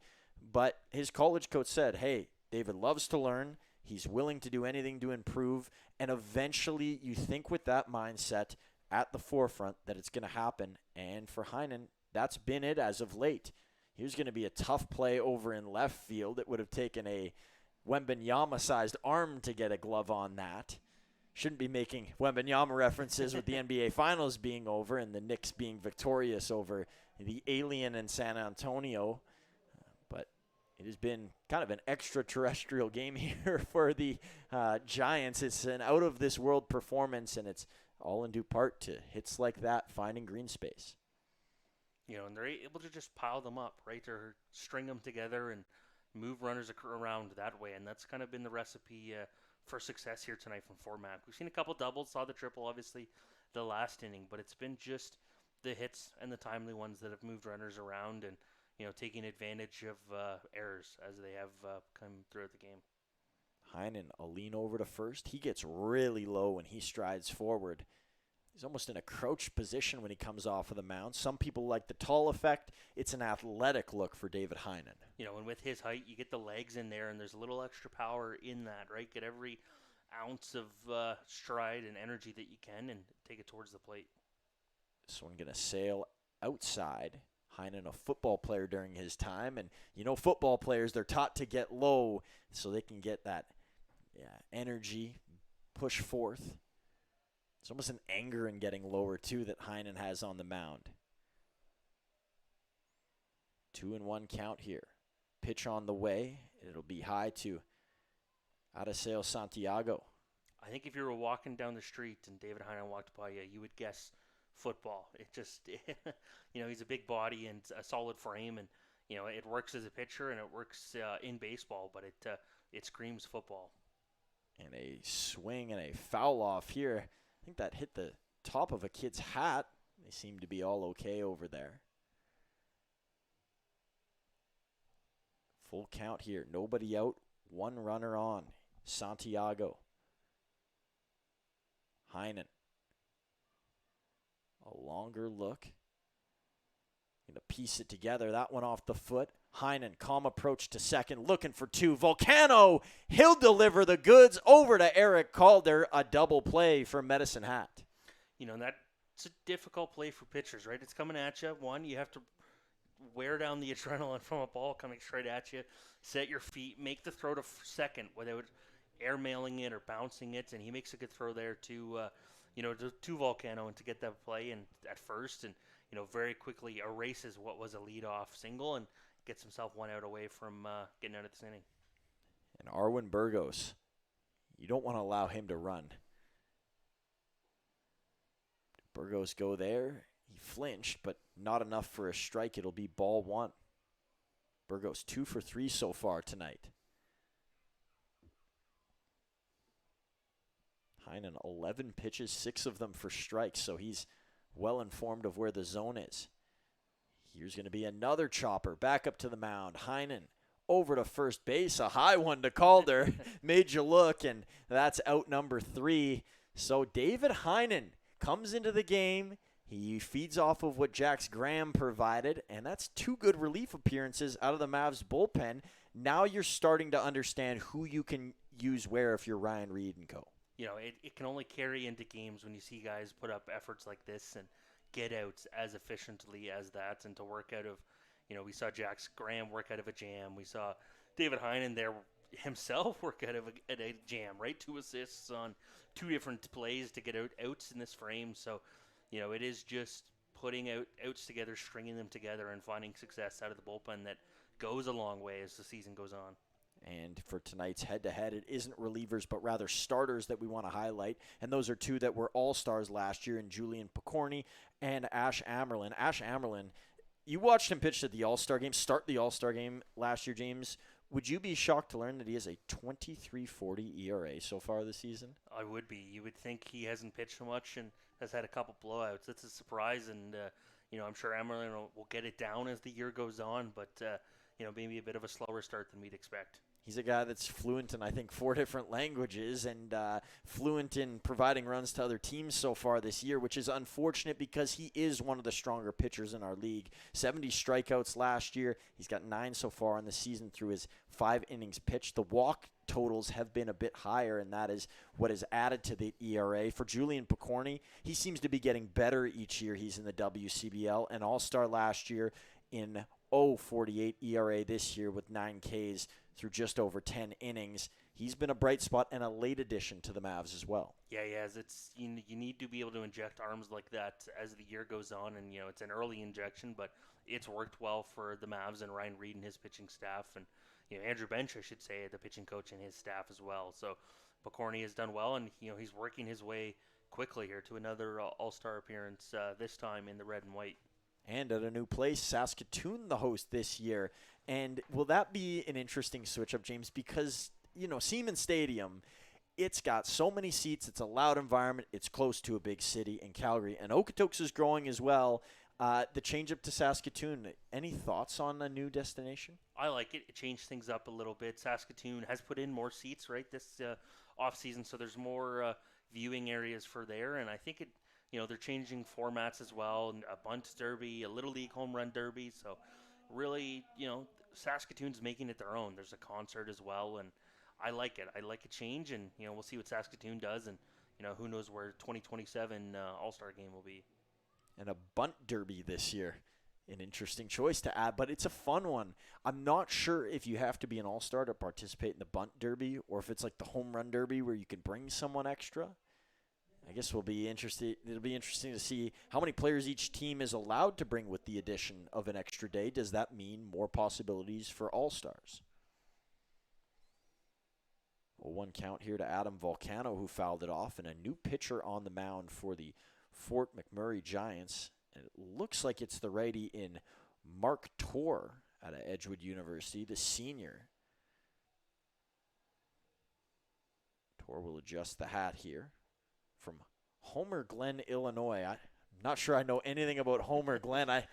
The only Homer I know is Homer Simpson, which I think most people know, or Homer, of course, in ball. He's looking to not give that up. I'm not sure I would be able to locate that on a map, especially as a Canadian trying to navigate an American map system. Here's one that is just going to roll foul for Mark Torr. I think I could point out Illinois. That would be as close as I can get, Truman. You'd get the state. That's part of the way there. If it's I'll be honest. If it's labeled, I could. Well, I think I could find it. It's on water. I think I could find Illinois. That takes out out the searching. Not a geography guy. I could figure out the provinces and the territories without them being labeled. Yeah. Yeah, I would hope so. I took so. geography and growing up, and you had to color in the map, and it's a sneaky hard task in school, but we got it done. Hey, 2 graduates over here, so we must have done something right. Or we just had teachers that loved us enough, I guess. That might have been it, too. Can't color in the lines, but maybe I can write a little bit.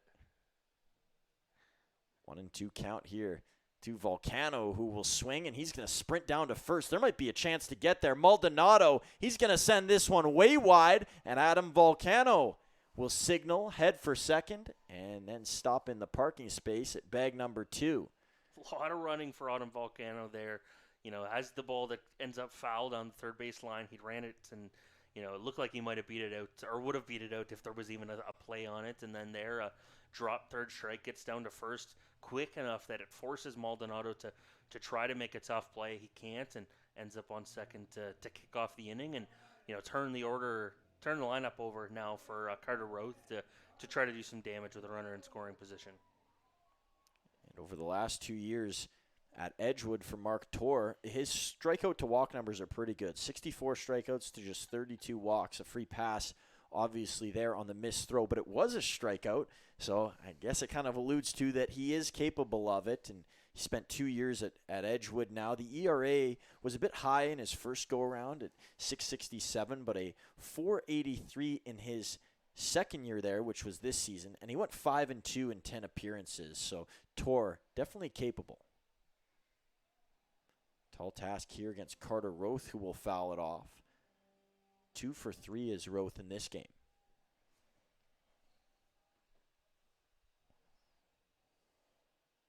Already 2 strikes to Roth here. That sun has gone away over at first base. I'm sure every first baseman is smiling right now, especially those playing in this game. But even those watching who have navigated that bag before, they understand the tall task that comes with staring right into the sun. And it takes communication a bit, right, with your other infielders, with your pitcher, to know where you can see the ball. And that changes, inning by inning, really, sometimes at batter by batter, as that sun shifts and sets and, carries into night. Torr fiddling with his glove here. Now he looks towards the plate. The pitch, Roth into center field. This one's got a bit of carry to it, and far enough back and making the play is Jason Avila. This allows for Adam Volcano to claim third base. That one looked pretty good off the bat and into the deepest part of the park. There's some wishing that goes along. Did it get far enough? I hope so if you're Roth. Avila in a good spot, though. If you're going backwards to that spot more than he had to, it could cause some trouble, and it could be extra bases. It could, and you look right now, flags are pretty dead, and a luck for the Giants that there was no wind on that to either carry it or blow it in either direction to make it a little more difficult to catch. And that brings up a point that I mentioned before you were here, James. Talking with Eric Calder before the game about the wind in center field. It has calmed down, but he said, I've never seen a ball stick up there for so long, and that's because Evan Morrison and Frankie Giacaloni's group during batting practice were going in that direction, and the ball was just hanging up. And those are two powerful beasts. Here's Blake Dale off the tip of the bat and back to the netting.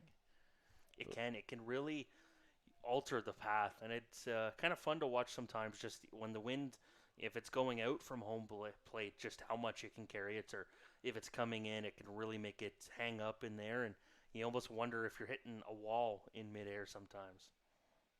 Torr on the delivery.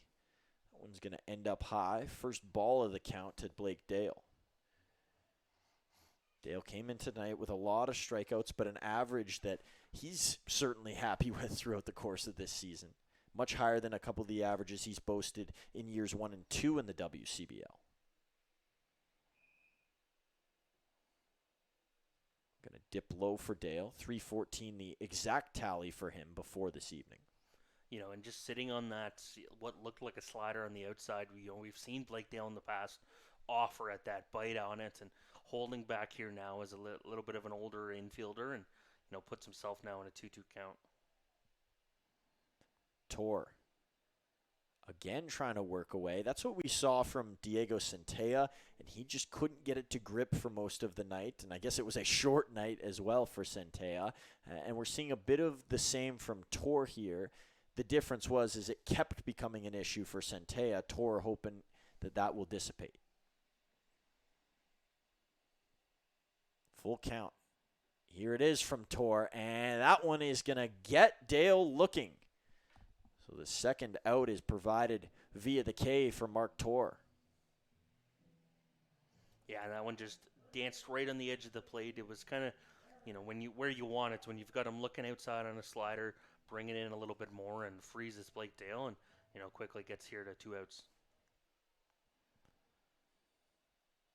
Now having to face a left-handed batter here with Calder up. First time that Mark Torr will have to deal with that task.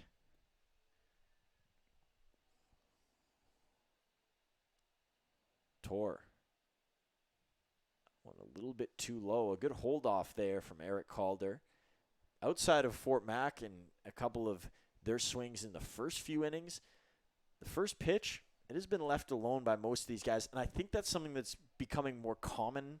I don't want to just say in the WCBL, but in baseball in general, it seems like almost a curse to swing first pitch. Yeah, you want to, whether it's rise pitch counts or see what's being offered, sometimes it doesn't hurt to see that pitch. And that one will hurt as it's off the ankle for Eric Calder. He'll take first base. Runners will be on the corners here with 2 out. And Frankie Giacalone has had a couple of trips on tonight, I guess one via a hit.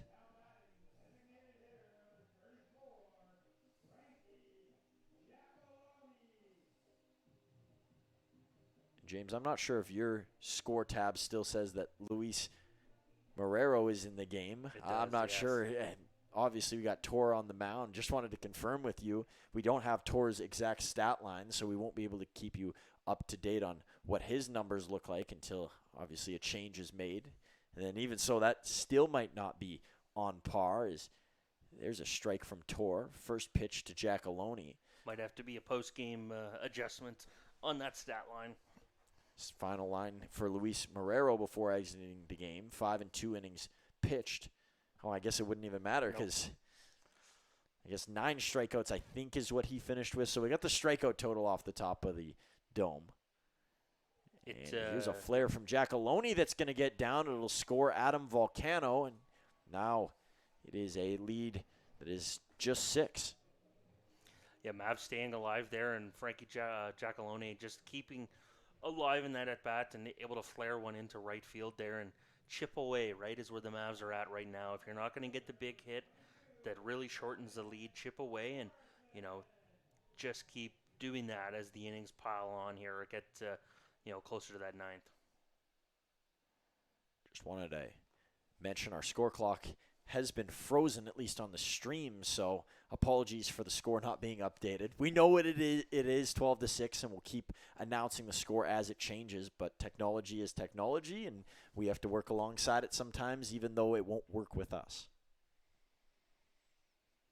1-0 count here to Evan Morrison, who's had a bit of a breakout game, not in terms of his WCBL career as a whole, but for this season. And you just have to feel good for him as this one's over into left field. Should be playable on that side for Burgos, and he'll make the grab. But even still for Morrison, making contact, that's a step in the right direction. It is, and just putting the ball in play. We're not seeing the big, long swings and misses, and he's able to get on the ball and to put it in play, whether it's a hit or, we see a fly out there. It's working well. So David Heinen will take another turn on the mound in this inning. We explained, James, we liked what we saw one time around for him, and I guess we should probably allude to, before we get back to Heinen, what we like and dislike, or what fans might dislike around the WCBL as far as scores go tonight. Of course, mostly Mavericks fans and Giants fans watching. We know who you're cheering for because of your division rivals. It looks like a quick conversation being had here over by the Fort Mac dugout. Yeah, I don't think owner general manager liked, whether it was things said or just he's not liked something from the Fort McMurray Giants here, and he wouldn't leave the first base side, and he's quickly getting surrounded by a lot of Giants here, and this is now like we've got umpires coming over here. And this is like Justin Bieber when he first came onto the scene. He couldn't go out anywhere without paparazzi surrounding him. A bit of a different scene here over by the Giants dugout. And some pointing going on here from owner and general manager Greg Morrison. I'm not sure what was said, James. Good catch there before we got to the scoring updates, because if anything unfolded, obviously we want to be able to let you in on what at least we know from here. And I got to say, a great job from Dylan Cooper, a young head coach in the league, and he didn't intervene too much. Sometimes when you're a young coach, you can want to take on what's going on in front of you and get into the mix and kind of retaliate, especially when your guys are at the front of it. And Cooper, a veteran approach to it.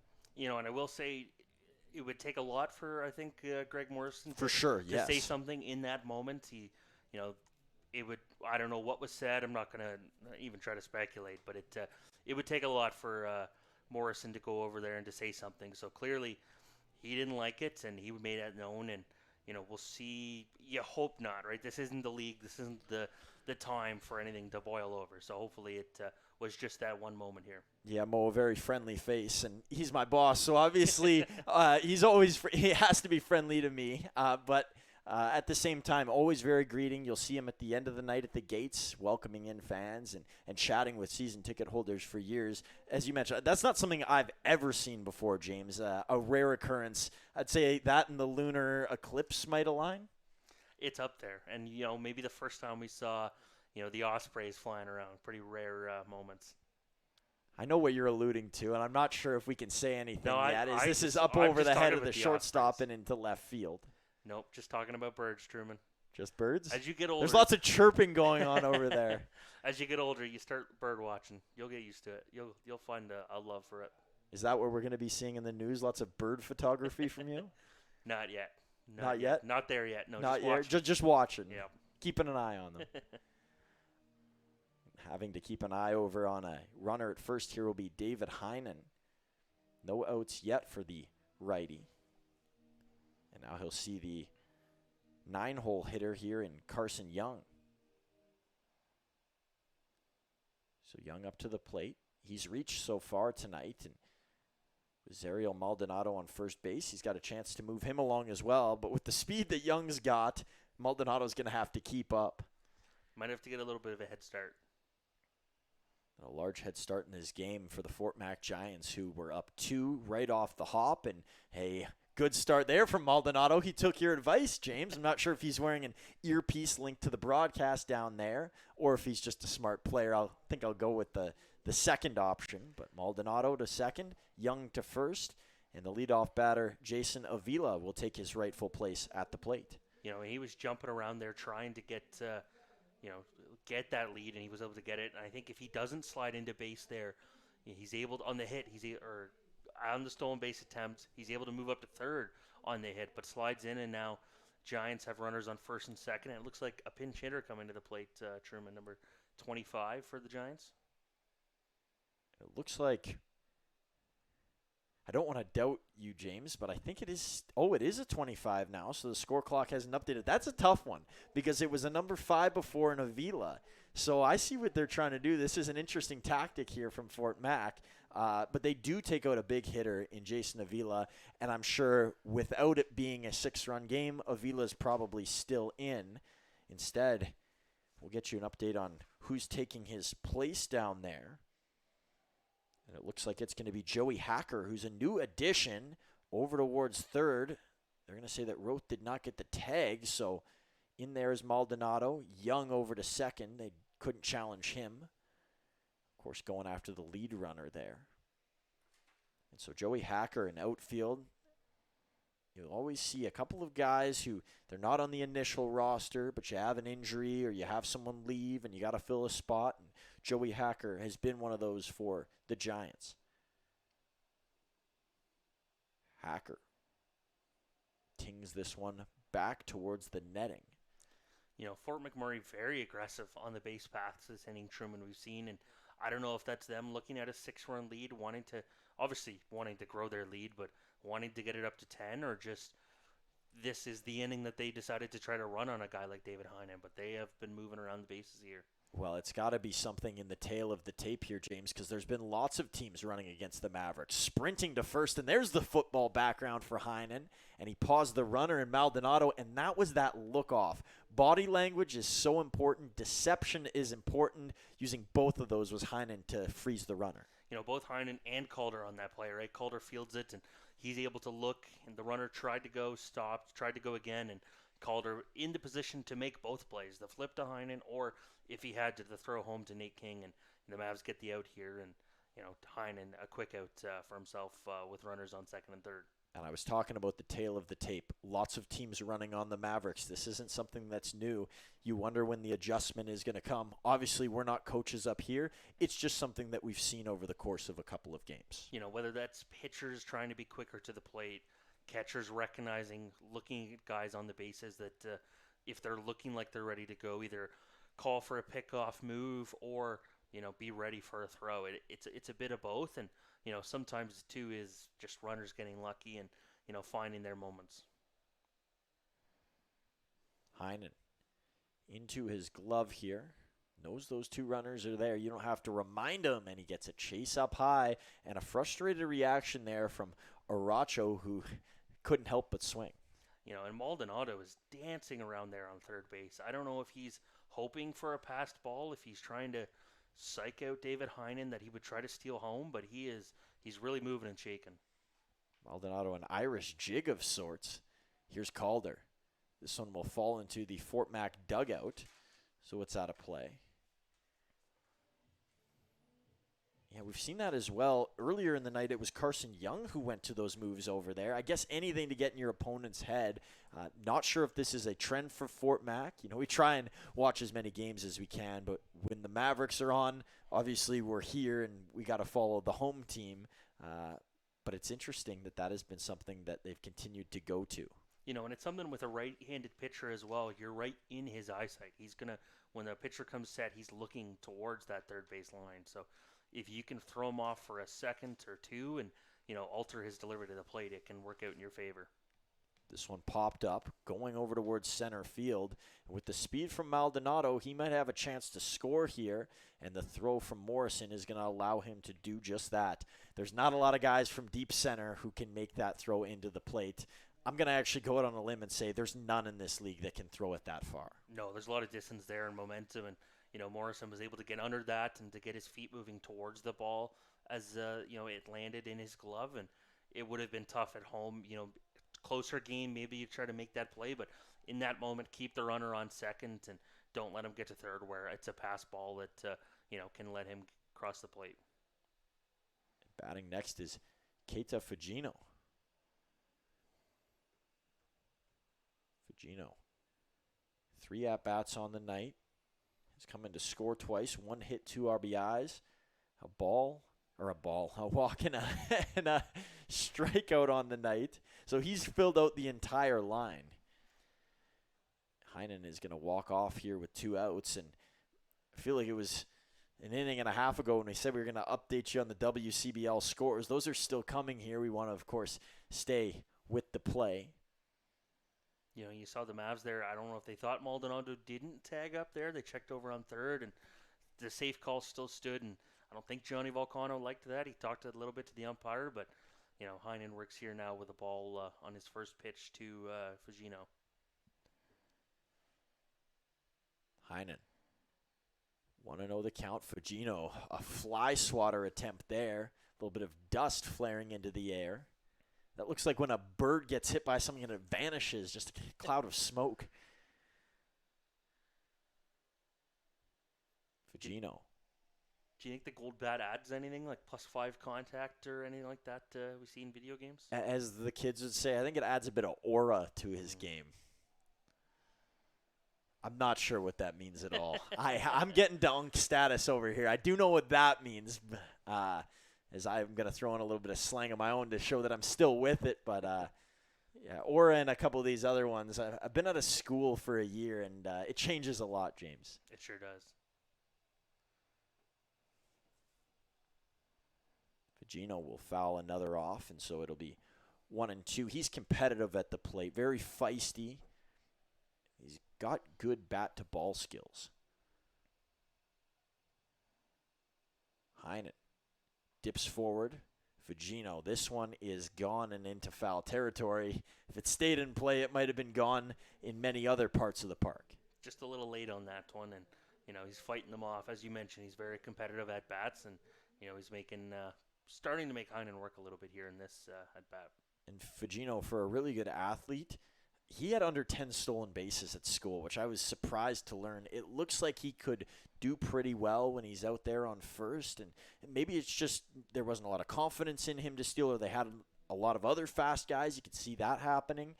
In Fort Mac, a guy at the top of the lineup who's an athlete, that seems like something that you just naturally put into a base stealing role. It puts him in that position, right? When you're a leadoff guy, you get on base. You want to get moving around the bases to get into scoring position. And that pitch is going to miss. It's outside for Heinen.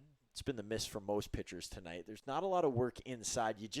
You want to stay away from the hitter. And when you watch an MLB game, you're going to see pitchers attack that. That's just because of how good their control is. For sure. That outside corner, we saw it on the Blake Dale strikeout last inning. But it can be hard to control there as we see the walk, from Heinen. And a throw of the bat there. I felt like that should have been a moment where someone came out with a pillow and had him place it on there. It's like a crown almost. Yeah, you don't want to see that thing get scratched. It's like getting a dent on a brand new Ferrari. That's something that's gonna happen to you at baseball games. If you park in any parking lot, you're gonna get a dent in the back of your car. And I was in Okotoks last weekend, and I walked out. No dents in all my time working here with the Mavericks. One right on the back. So thank you, Okotoks Dogs, for the dent on my car. Didn't even get the ball, probably. No, exactly. I went looking for it, too. Of course, as a collector, I had to. But I've heard that they've had lots of problems. Their netting system's a bit different. A very high net here at Athletic Park, and it saves a lot of windshields. This one is pounded over into left field, and it's going to get all the way down, all the way to the back wall. One runs across to score. They're going to send the next Volcano into the plate. King on time and just safe. Vagino came in rolling. He didn't even slide. I think he thought he had more than enough time, and King made that one competitive. That was pretty close there. If you were to do that again for Vagino, that's a slide. That is try to get in there and get around the catcher, and it just didn't work there for the Mavs. Can't get that out, and there was just a well-hit ball there from Patillo, and for McMurray just adding to the lead here now, up by 9. And I asked head coach Dylan Cooper before the game, I said, you enjoying your first experience here in the WCBL as a head coach? And he said, well, could be better. It's been an interesting start. I think he's enjoying it out there tonight if I were to go and guess. He is. He's got his runners aggressive on the bases. See him, send in Fujino there for that extra run, and on a win like this or an effort like this, as looking towards a win for the Giants, it's a good moment for the club and for a new head coach. The Giants, they're on the verge of missing the playoffs for 3 consecutive seasons. Now we're still early in the year, but they are outside of the playoff position. And it's been interesting because them and Brooks have always been very close. Edmonton kind of a level lower over the last couple of years. And the one year, they were even tied record-wise to end the year, and it was the head-to-head matchup that got the Bombers in instead. And Fort Mac had the short end of the stick. Not the case tonight, as they are up big in this game now, 15-6. And that rule, it could come into play as we mow along here. Now heading into the 7th inning stretch, and while we stretch, I guess we should finally talk about the out-of-town scoreboard, which has just been waiting eagerly to be talked about. And we're sorry, out-of-town scoreboard. We'll get to you now. A 7-7 tie between what 2 teams, James, in the Eastern Division, if you were going to guess?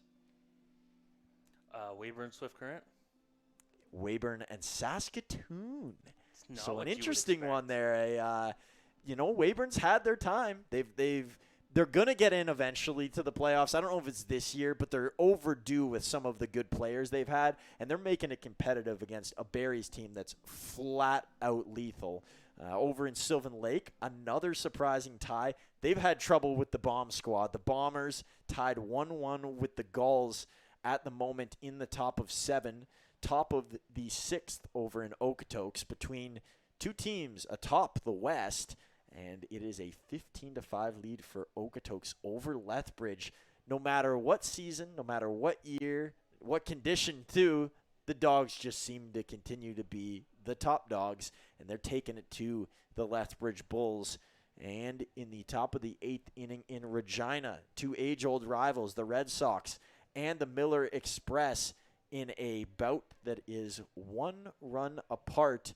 On the good side of it, the Miller Express, who have been torching their way through the East on a big win streak right now, and the Regina Red Sox, who have had a less than impressive start to the year, especially as defending champs, they now trail by 1 in a game that is crucial to division standings later on. You know, of the teams in the East Division, we'll say Truman, Regina proved it last year that they can kind of rebound, and when the playoffs start, they can jump out. So you can't count them out.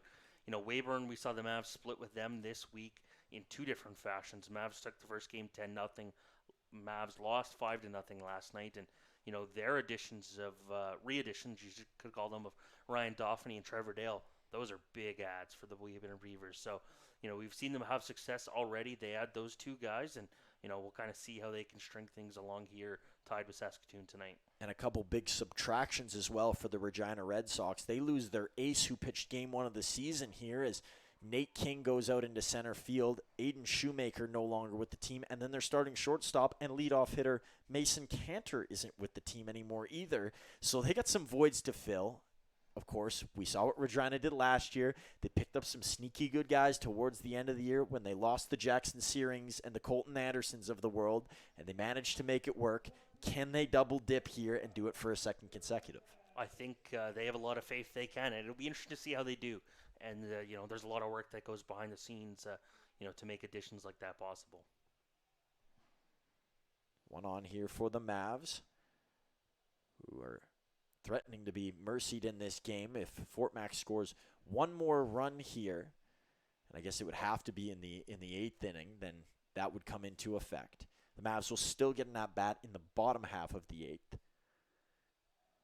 and that pitch is going to end up low. You still want to give a team a chance when they're down 10. You just don't want to call it cold, and I think it's a great rule that the league has put in, and Medicine Hat trying to play against that and keep that run differential in a good spot too. They've been a positive team in that department this year, and this will just go foul. I was going to say that will help, but not on the right side of the fence. It actually hits right hit the top of the fence. So neither side of the fence, but foul either which way. And I do believe this is Takeo Cervantes, I believe, Truman, number 14, batting for Carson Chen. Fort McMurray goes to the lefty on the mound, and the Mavs bring a righty out of off the bench for this at-bat. And I'm happy to see Takeo come into this game, 1, so we can talk about his versatility, but 2, because he's actually going to be our feature at the end of this inning. What he has done on the mound, a resurgence of sorts. It is not easy to give up a grand slam in your first pitching appearance of the year and then find a way, after even being off for 3 years, to just stick with it, trust that things are going to happen, and then actually make it happen. His last 4 innings of work in relief have been perfect for the Mavs. He could fill in as a setup guy, and then, of course, in any other spot on the field that you'd like him at any given time. No, he's done a very good job, and I know Ryan Reed has talked about confidence there, and that's a tough bounce there for the Fort McMurray third baseman as Mavs get runners on first and second. Yeah, Carson Young had to throw up the shield there.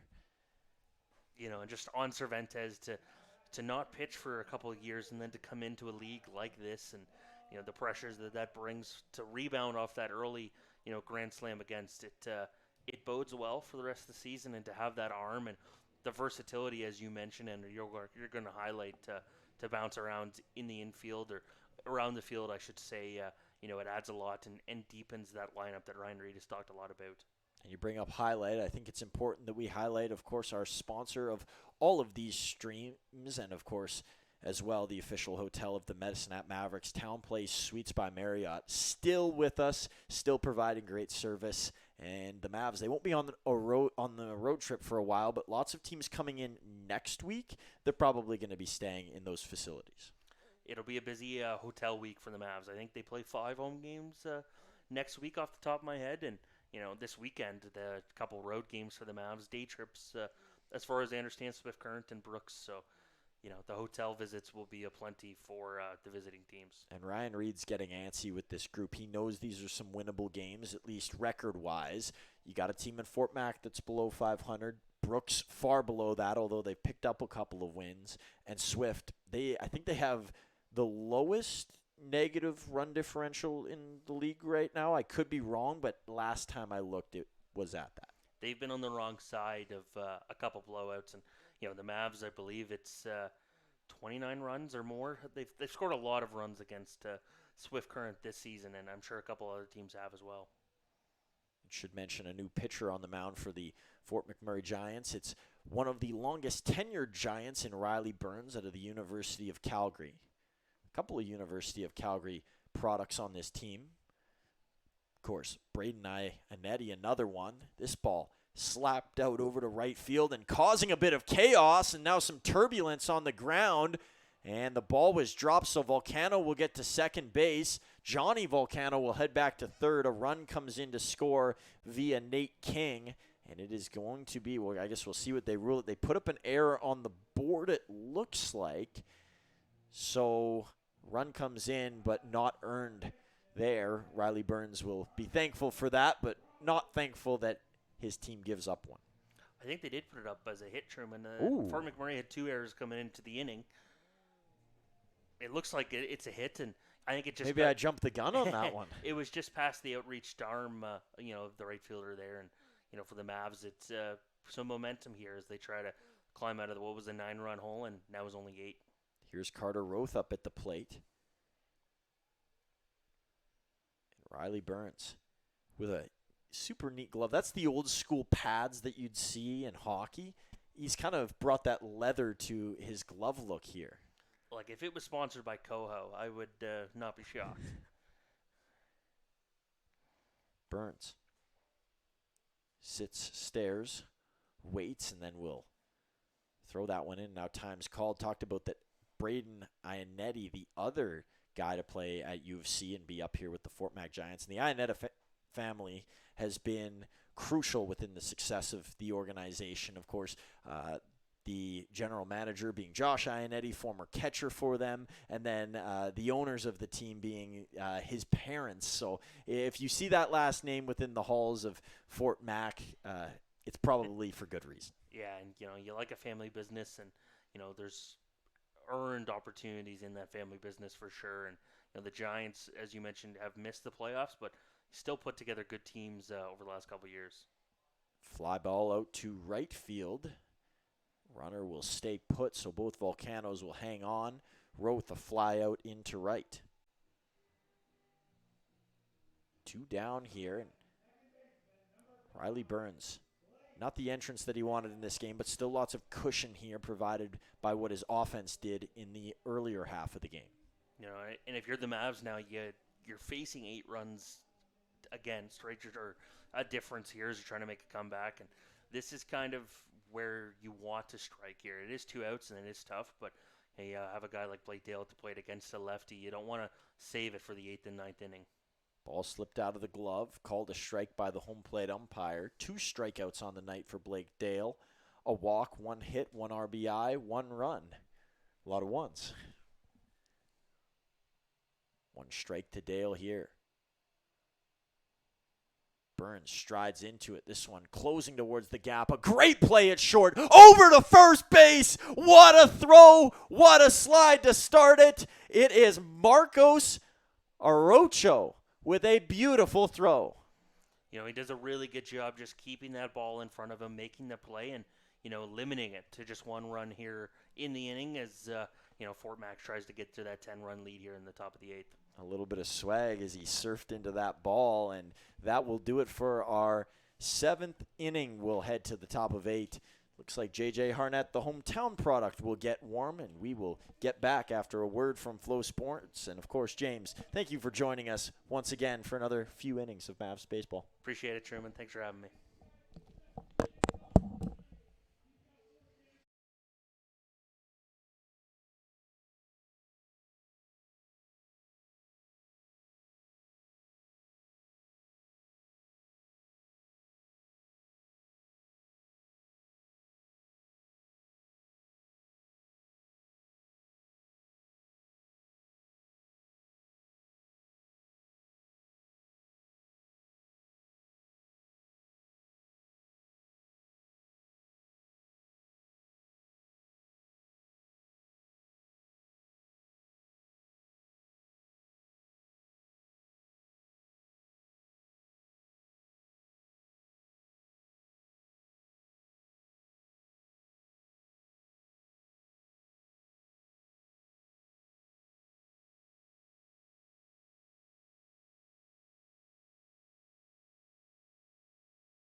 J.J. Harnett will come into the game, and was talking about a guy at the plate who we have to bring up, and it has been the surge of Takeo Cervantes from June 8th to June 16th of this summer. 4 innings pitched, a 0 ERA, 4 Ks. The Mavs have gone 2-1 when he's coming into games, and it is that sort of progression that has aided the Mavs in a couple of the games that they've been able to squeeze through and get things done. And for Takeo Cervantes, couldn't be happier for a guy who's gone through a lot to finally find that spark and match it with how well that he has played. So we'll go the rest of the way together here as this one's looped out into left field and down for a base hit, and that's Santiago who gets on to first. Fort Mac looking for a pair of runs here, and that would put Medicine Hat in an interesting spot, a sticky situation, if you will. Lots of hits in this game. Now 16 on the night in total for the Fort Mac Giants, and I believe that is a season high for their group. 27 in total between both teams. Not the highest scoring game in terms of runs put up. The first couple of innings, it looked like we were on world record pace. And J.J. Harnett, not a guy that gives up a lot of runs for the Mavericks. A young player, first year at PBA Lethbridge, didn't get into a lot of games, arrived here. The Mavs, it took a while for him to get in. They finally found a spot for him. And then they watched him and went, oh my goodness, he actually looks really good. And then they put him in again and said, he's really impressing us. And then he got his first win here at home. And ever since then, he's been a trusted body in the Mavs bullpen. And it's so sweet to see for a hometown kid. You know, you bring that pressure with you, as you talked about with Evan Morrison and Josh Stark. And Harnett, just calm, cool, collected, and stone cold when he's on the mound. He'll usher a walk here. So not the beginning to this inning that he would have looked for, as he's put both runners on via 2 different situations. First to hit, second to free pass, and it'll be Burgos who's off at first base. Burgos not going to be able to run here, and that's probably a saving grace for Medicine Hat. Coming up to the plate will be Maldonado. Carson Young is waiting on deck, so just the one change in the lineup so far. We'll keep you posted if there's any more pinch hitters who arrive here for the Giants in a game that's getting to be close to a mercy. You might try and mix things up and see what bodies you have, test the waters. First pitch, and I believe that hit the bat of Maldonado. Rosario Maldonado, a decent night so far. He's been really sound behind the plate. He got stung up high, it looked like, earlier tonight, but it has not affected his production while batting. 3 hits, 3 runs to go alongside it. Just the 1 strikeout. And he's maybe in jeopardy of facing another one here. Harnett starts him out with 2 strikes. It's 0-2.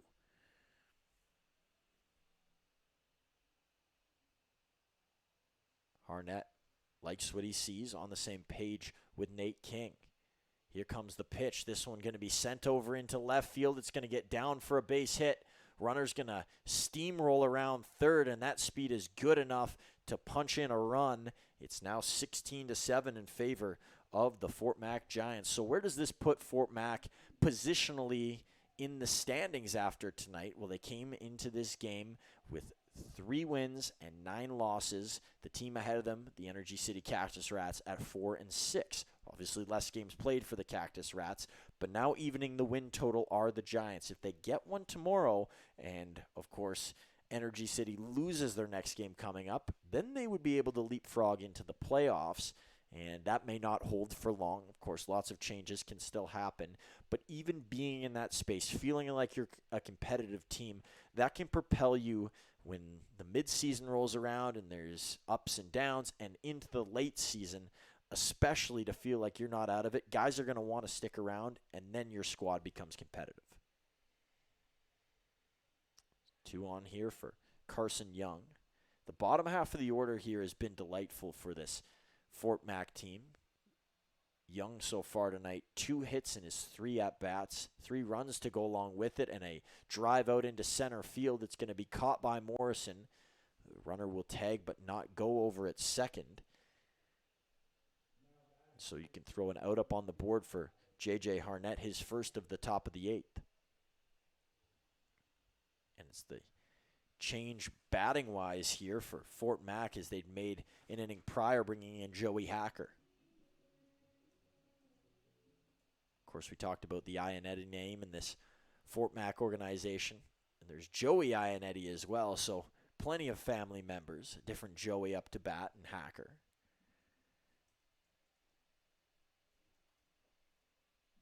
Harnett going to start him off with a strike here.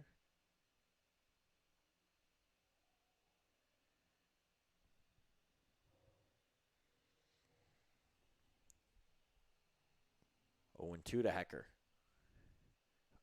Hecker, a freshman from Pullman, Washington. Left-handed bat, right-handed in the outfield as he's going to send this one aside. That one seemed to have hit the top of our leaning out, I guess you could call it overhang here. I'm not sure the correct term for it. Awning, I think, is what has been thrown around the most.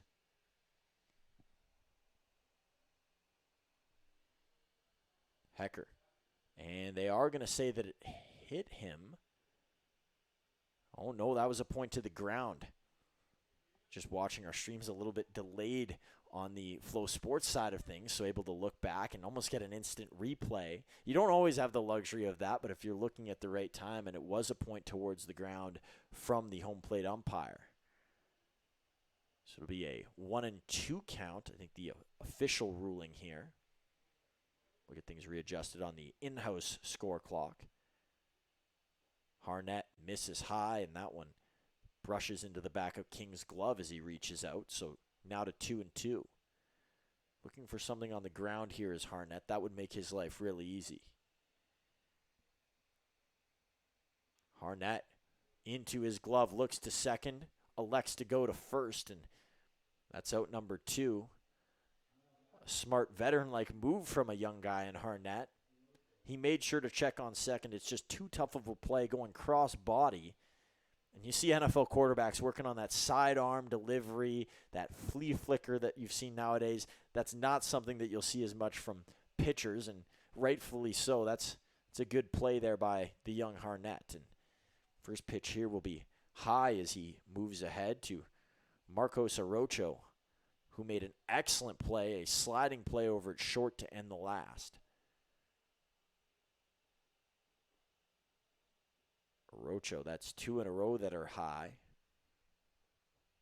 Base open at first, so Harnett can afford to walk him, but it's not preferred. Waiting on deck is still Keita Fagino.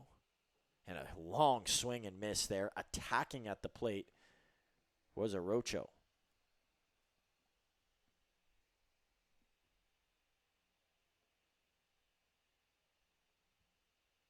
2-1 now.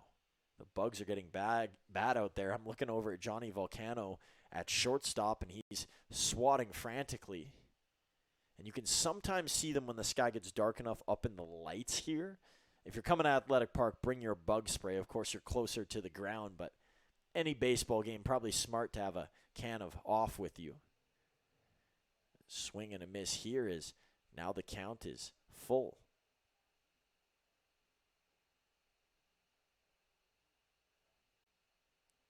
Pitch on the way, and did he go?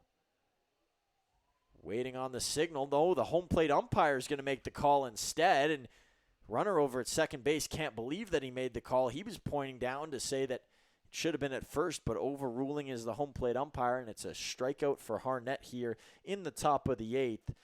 Mavericks behind by 9. That means that they're safe to play this bottom of the 8th inning, and we will get in a full game here. So the fans, I guess, worth the price of admission if you wanted full baseball. Not so much if you wanted a good result for the Mavs.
Bottom of the 8th inning. Eric Calder starting off this bottom half here at the plate. Frankie Giacalone over on deck, a pitcher warming up for the Mavericks. We'll see who it is in a moment. New pitcher on the mound, it looks like, for the Fort McMurray Giants, who have a 9-run lead as we enter this bottom half. We'll get you a name, a number, and hopefully a little bit more information on the thrower on the mound here for the Giants. For now, we direct our attention to Calder as he doesn't go there. No swing. They check down at third base and confirmed. Looks like a 4 on the jersey here. And I believe with Mark Torr coming out of the game, obviously he's no longer an option for who this mystery pitcher could be, but I think that it is Nico George, a right-handed pitcher out of Keystone College. Freebie here for Eric Calder, and you can see he has to shrug that one off. He is gingerly going towards first base, and now he'll pick up the stride a bit more. Sometimes you got to move faster to test that out and make sure that you're okay, and Greg Morrison will check on him over at first base, make sure that he's doing all right. Obviously, the biggest thing here, maybe not the pitches that Calder has worn tonight, but rather the fact that the Mavs are about to go on a losing streak here, barring an absolute miracle, something that I've personally never seen before in my years here with the Mavericks. There's been some good comebacks, but a 9-run comeback in 2 innings to close out a game would be something very unique. Here's George. Pumps, deals, and a big swing and a violent miss there from Frankie Giacalone, who has that to his game. Mavs losing last night in Weyburn. So it'll only be a 2-game skid. But they're 2 games that they would have liked to have had. Mentioned earlier, they've only had 1 win streak the entire season, and that was a 2-game win streak after beating Regina at their place and then Swift Current the next day. Speaking of those 2 teams and some games around the league, obviously give you a final update on what's going on in the WCBL. Mentioned Weyburn within that spiel, and they are up 9-7 against the Saskatoon Berries. Maybe it is just their time, and the league is better when Weyburn is good, and it's good to see them get back into form here in 2026. The question is now, will it continue for the Beavers? Sylvan Lake now with a 2-1 lead in the top of 8 in Brooks, so the short porch park has not provided lots of runs tonight, just 3 in total. So 2-1 in that game and a 2-1 count here to Giacalone. Runner on. Here's George. Deals. Giacalone will pop up and foul that one off. Lots of action in the Okotoks game still tonight. A couple more runs added by the Lethbridge Bulls, but they still trail 15-6 on the road. And then our final game, the nightcap over in Regina. Moose Jaw still clinging to that 1-run lead in the bottom of 9. There is a runner on for the Red Sox who trail by 1, and we know they are full of comebacks. 2-2 here to Giacalone. George, the head nod. Here comes the pitch. And that ball just below the zone. No swing from Giacalone. Full count here. Frankie digs in. Several members from the Mavs pitching staff standing around over by the bullpen. Giacalone, did he go? He did. And he will have a couple words with the home plate umpire, but it was awfully close, and I think he knew that he bit a little bit too early. So it'll send up Evan Morrison with 1 out and 1 on. So the 3 first baseman trio here, their night may come to a close. It's an interesting experiment put on in the batting order with 3 guys that can play over in the 3 position. And Morrison, out of all the negatives tonight and the cloudiness that this game has provided, maybe some uncertainty too for the Mavericks, Evan Morrison has come around. He's 2 for 4 tonight. And he will wait here as Maldonado had something go wrong with his gear down below. George waiting on him as well on the mound. He's ready to get going.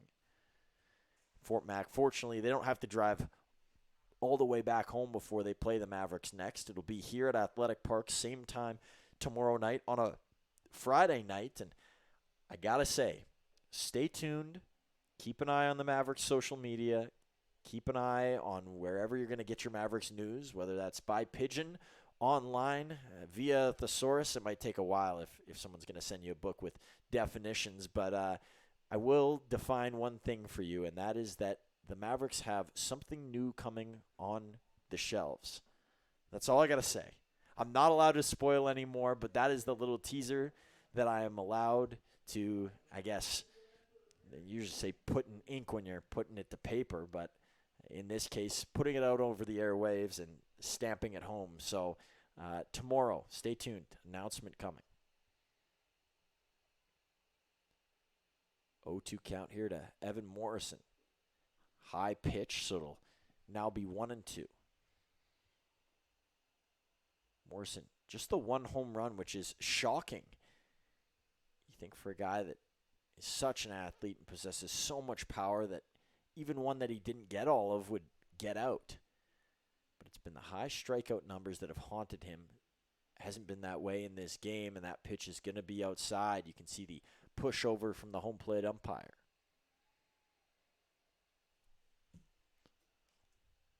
Calder taking his time, kicking up dirt over at first base.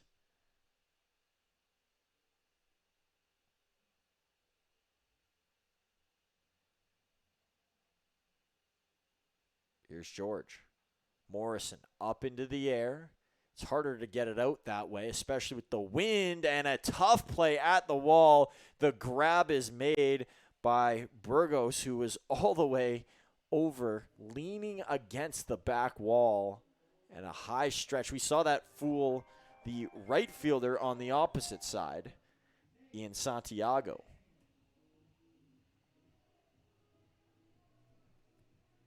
So 2 outs for Nate King here. Calder still at home over at first base. He might not have to move next inning. Just throw the helmet off, throw the glove back on, and get to work. Pitch drops in for a strike.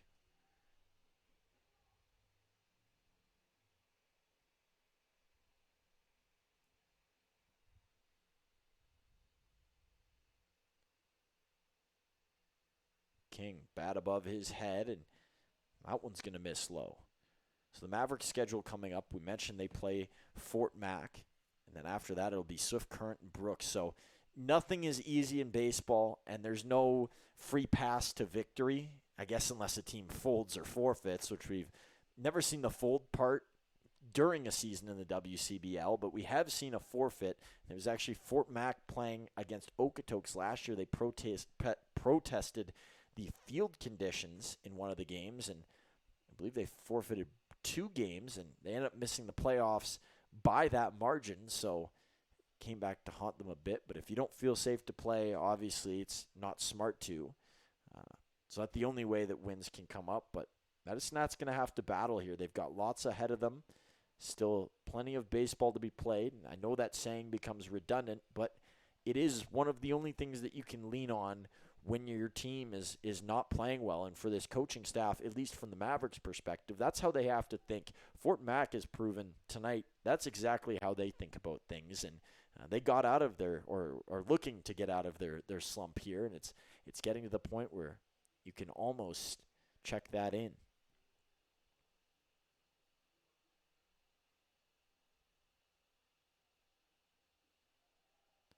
And a walk here to Nate King. So he'll undo the batting gloves. And there's 2 on for the Mavs with 2 out here in the bottom of the 8th.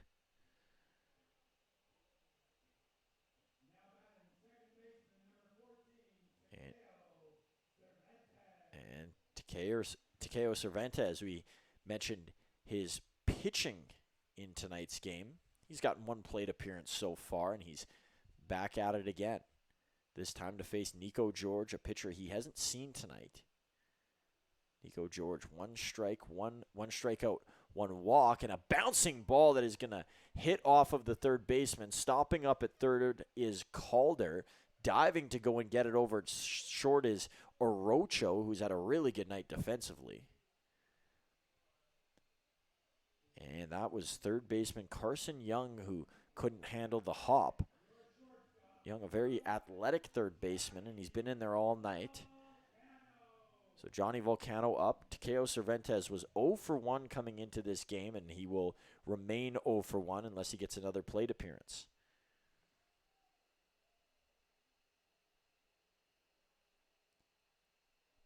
This one going to be fouled off by Johnny Volcano into right foul territory.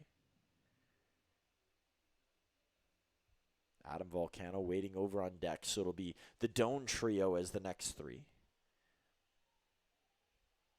Here comes the pitch from George. This one airborne. Might be a tough play over at first base. Ball holding up in the sky and making the play over at first is Brett Patillo. That'll do it for inning number 8. We'll be back with our final inning of play and be quite confident in saying that as the Mavericks, not a good showing again here tonight at home. They're getting beat up by the Fort Mac Giants. A long trip. Doesn't matter. No bus leg, I guess, in this case for the Giants, who have come right off those steps onto the field of play, and they have dominated here against Medicine Hat.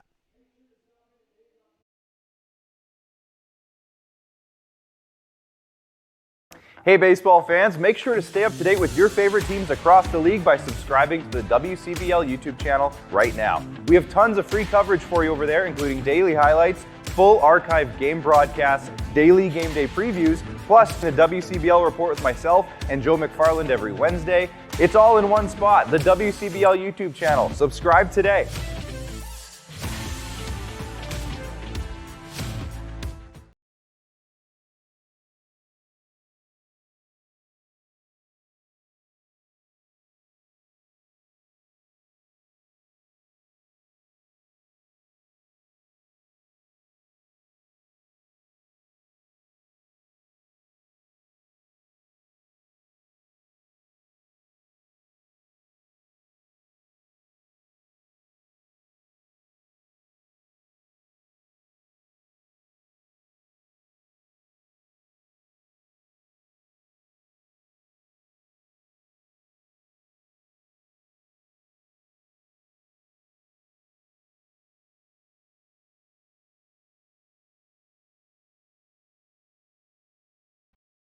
Fans, make sure to stay up to date with your favorite teams across the league by subscribing to the WCBL YouTube channel right now. We have tons of free coverage for you over there, including daily highlights, full archived game broadcasts, daily game day previews, plus the WCBL report with myself and Joe McFarland every Wednesday. It's all in one spot, the WCBL YouTube channel. Subscribe today.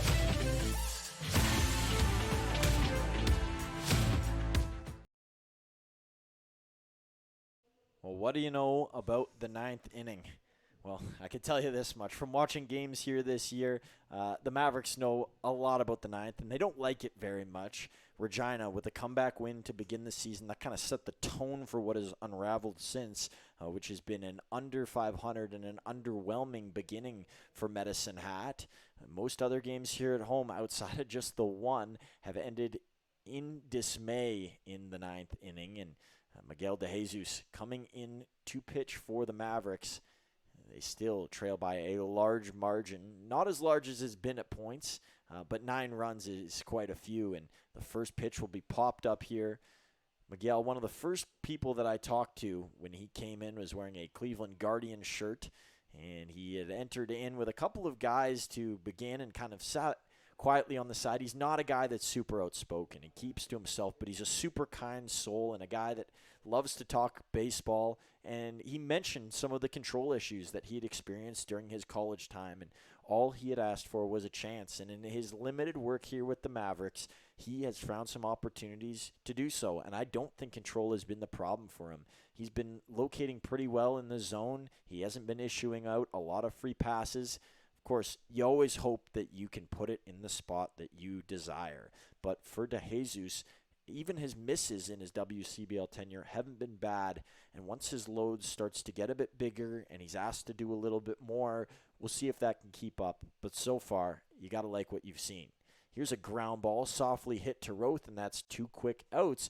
for Miguel De Jesus, just like that. One in the air, one on the ground. Doesn't matter the path. De Jesus getting it done here. So 2 quick outs. If there is a shooting star in the sky or a miracle about to be birthed, De Jesus will have his part in it here. If he gets one more out in the top of the 9th inning. If not, at least he can feel some confidence and a bit of pride in that he closed out this game well. Low pressure situation here for De Jesus. That's where pitchers can get their spark back and even their love, you could say. There's some tough times when a pitcher goes through a skid and they're giving up lots of home runs, lots of runs, but the opportunity to come into a game where there's not a whole lot to play for and show off your stuff, it's obviously important for any pitcher. And De Jesus getting his opportunity to do this here and making the best of it as he's got another count that is even, this time at 1-1. Batter at the plate is a pinch hitter here for the Fort Mac Giants. That pitch is going to be called a ball. It'll be Braden Ionetti. So mentioned Ionetti quite a few times tonight, or at least those with the last name. And the catcher and University of Calgary product will get in his first swings here against De Jesus. There's a pitch that's going to miss for Miguel, and it'll be 3-1. Nobody warming up for the Mavs, so De Jesus will get it the rest of the way here. Doesn't matter how many batters he faces. He's hoping to stay in the game. Going with the sleeves tonight. It hasn't been a look that we've seen from De Jesus. He slowly regathers here on the mound. His first bullpen of the season, Andrew Bench giving him a lot of confidence, trying to cheer him on, and there's a walk for De Jesus. So that's what he's trying to get away from, and getting the first 2 outs will help him be in a better spot here.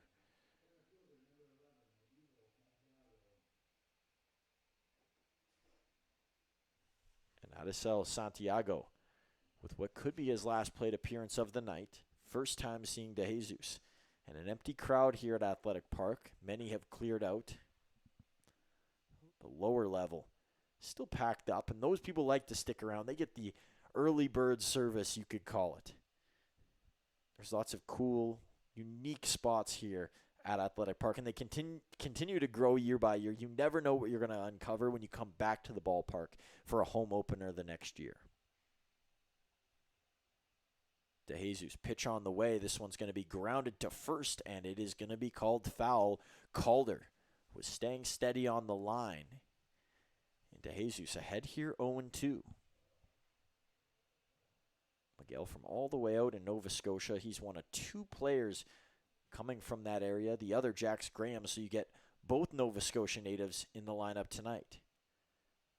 Another former Maverick from out that way on the coast is Gary Dornan.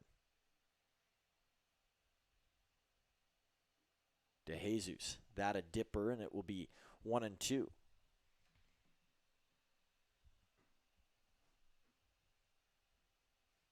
Jesus shrugging things off on the mound. He's a guy who could come in a couple different situations for the Mavericks. As you mentioned, the season goes on, and it's just about getting that confidence for himself and then allowing his pitching coaches, or I guess in this case just one pitching coach, to feel that as well. And a strikeout there for De Jesus. That'll give you the jolt you need, and it is 4 up, 3 down here for the Mavericks. 1 more half to play, bottom of 9 coming up here as the Giants look to put the finishing touches on this one.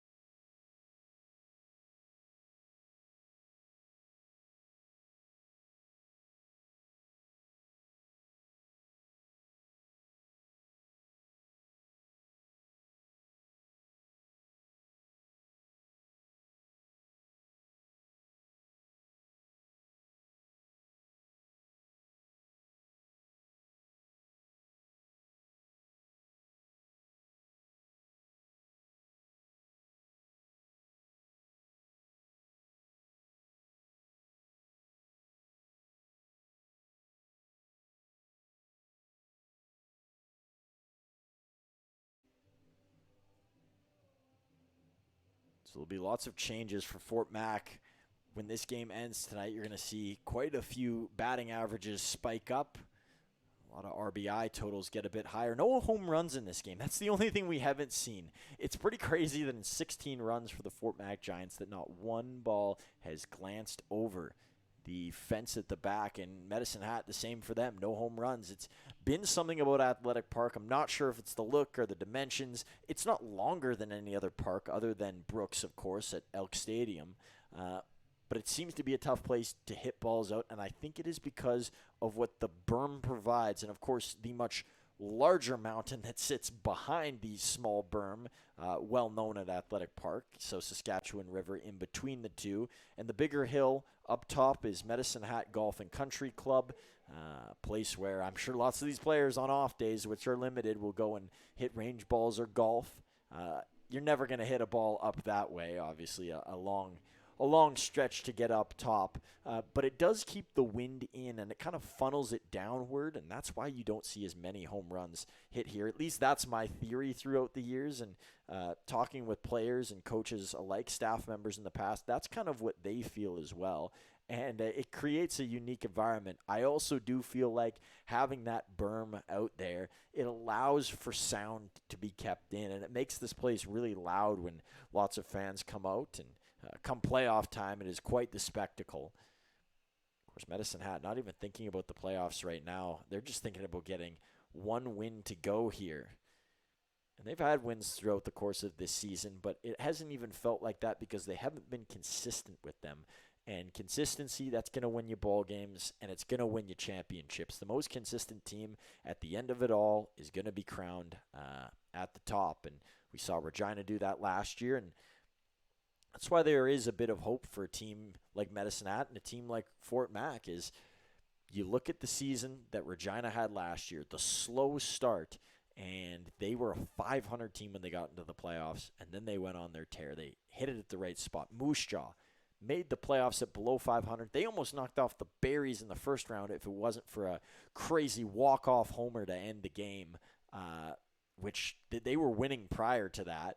So anything can happen. You just got to get into the dance. And with how good Weyburn has been this year, it's going to be trickier for Medicine Hat. With how lackluster, I would say, the West has been outside of the three teams, that fourth spot up for grabs as Adam Volcano will strike out. And Fort Mac, they've been on the heels of for a bit. They have to feel like it's going to be their time, similar to what we spoke about with the Weyburn Beavers. When is it going to go their way? Well, there's going to be a point in time. You don't know who the group is or who the guys are that are going to perform at that high of a level. But you just hope that it's going to be the next year and that role doesn't continue to funnel on into years and years after. Roth will pop this one up here. And for the Giants, that's what it's been. You know, an interesting team when they first came into the league, announced by two Toronto Blue Jays, a part of that Blue Jays team who lost to the Kansas City Royals. I believe that was back in the year 2015. Of course, Josh Donaldson on that team, but it was Kevin Pillar and Chris Colabello who helped with the unveiling of the Fort Mac Giants and Legacy Dodge Stadium opening up at the time. And they've played there till this day, and they have some super cool theme nights. The community really gets involved and they rally around, but playoff action presents a different chance, and Fort Mac, you hope for that community and for this great stadium they have with lots of space, that they're able to utilize that to the best of its abilities when the time comes. Carter Roth, a 1-2 count here with one out. Looks like it's still the same arm in Nico George on the mound, so he'll get 2 innings to end the game. Was all right in the last.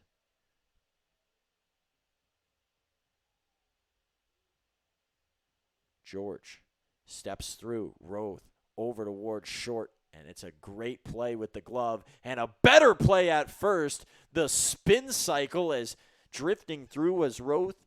Patillo there to get the tag, and it was Arocho with the throw over. We watched a couple of plays so far tonight where Arocho, he has been stellar. The slide move, of course, mentioned that one. In the first couple innings, he didn't have a ball hit towards him, but it's been the back half of the game where he's stepped up. It's been a switching of the roles between him and Keita Fujino over at second base. But the middle infield, it has been a brick wall for Fort Mac. 2 outs here. Blake Dale coming up to the plate. Blake, a really good last outing at home. And a all right one to start tonight, but he ended up 1 for 4 stats-wise. He's filled out just about every category that you could imagine with at least 1 tick. But for Dale, the strikeout numbers are something he's going to continue to look at and continue to try and get better in. Of course, high volume of strikeouts for the Kansas Wesleyan product so far.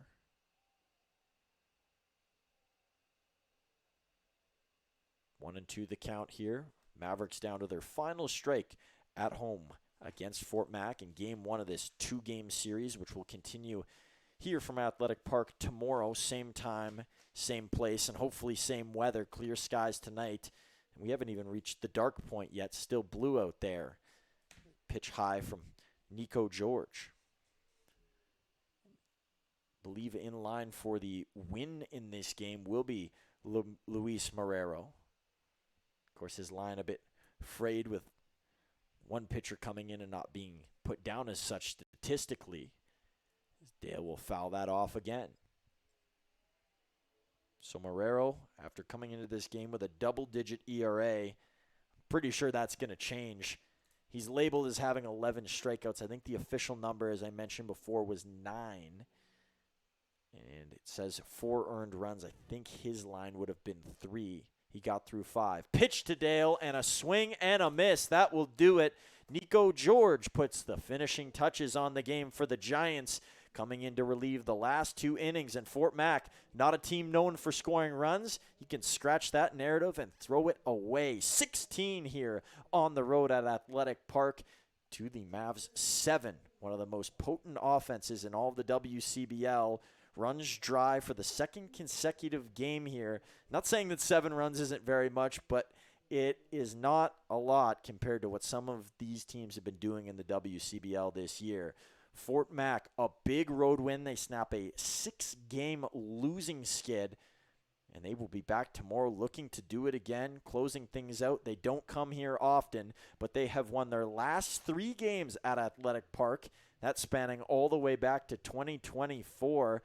And that will do it for another night at Athletic Park.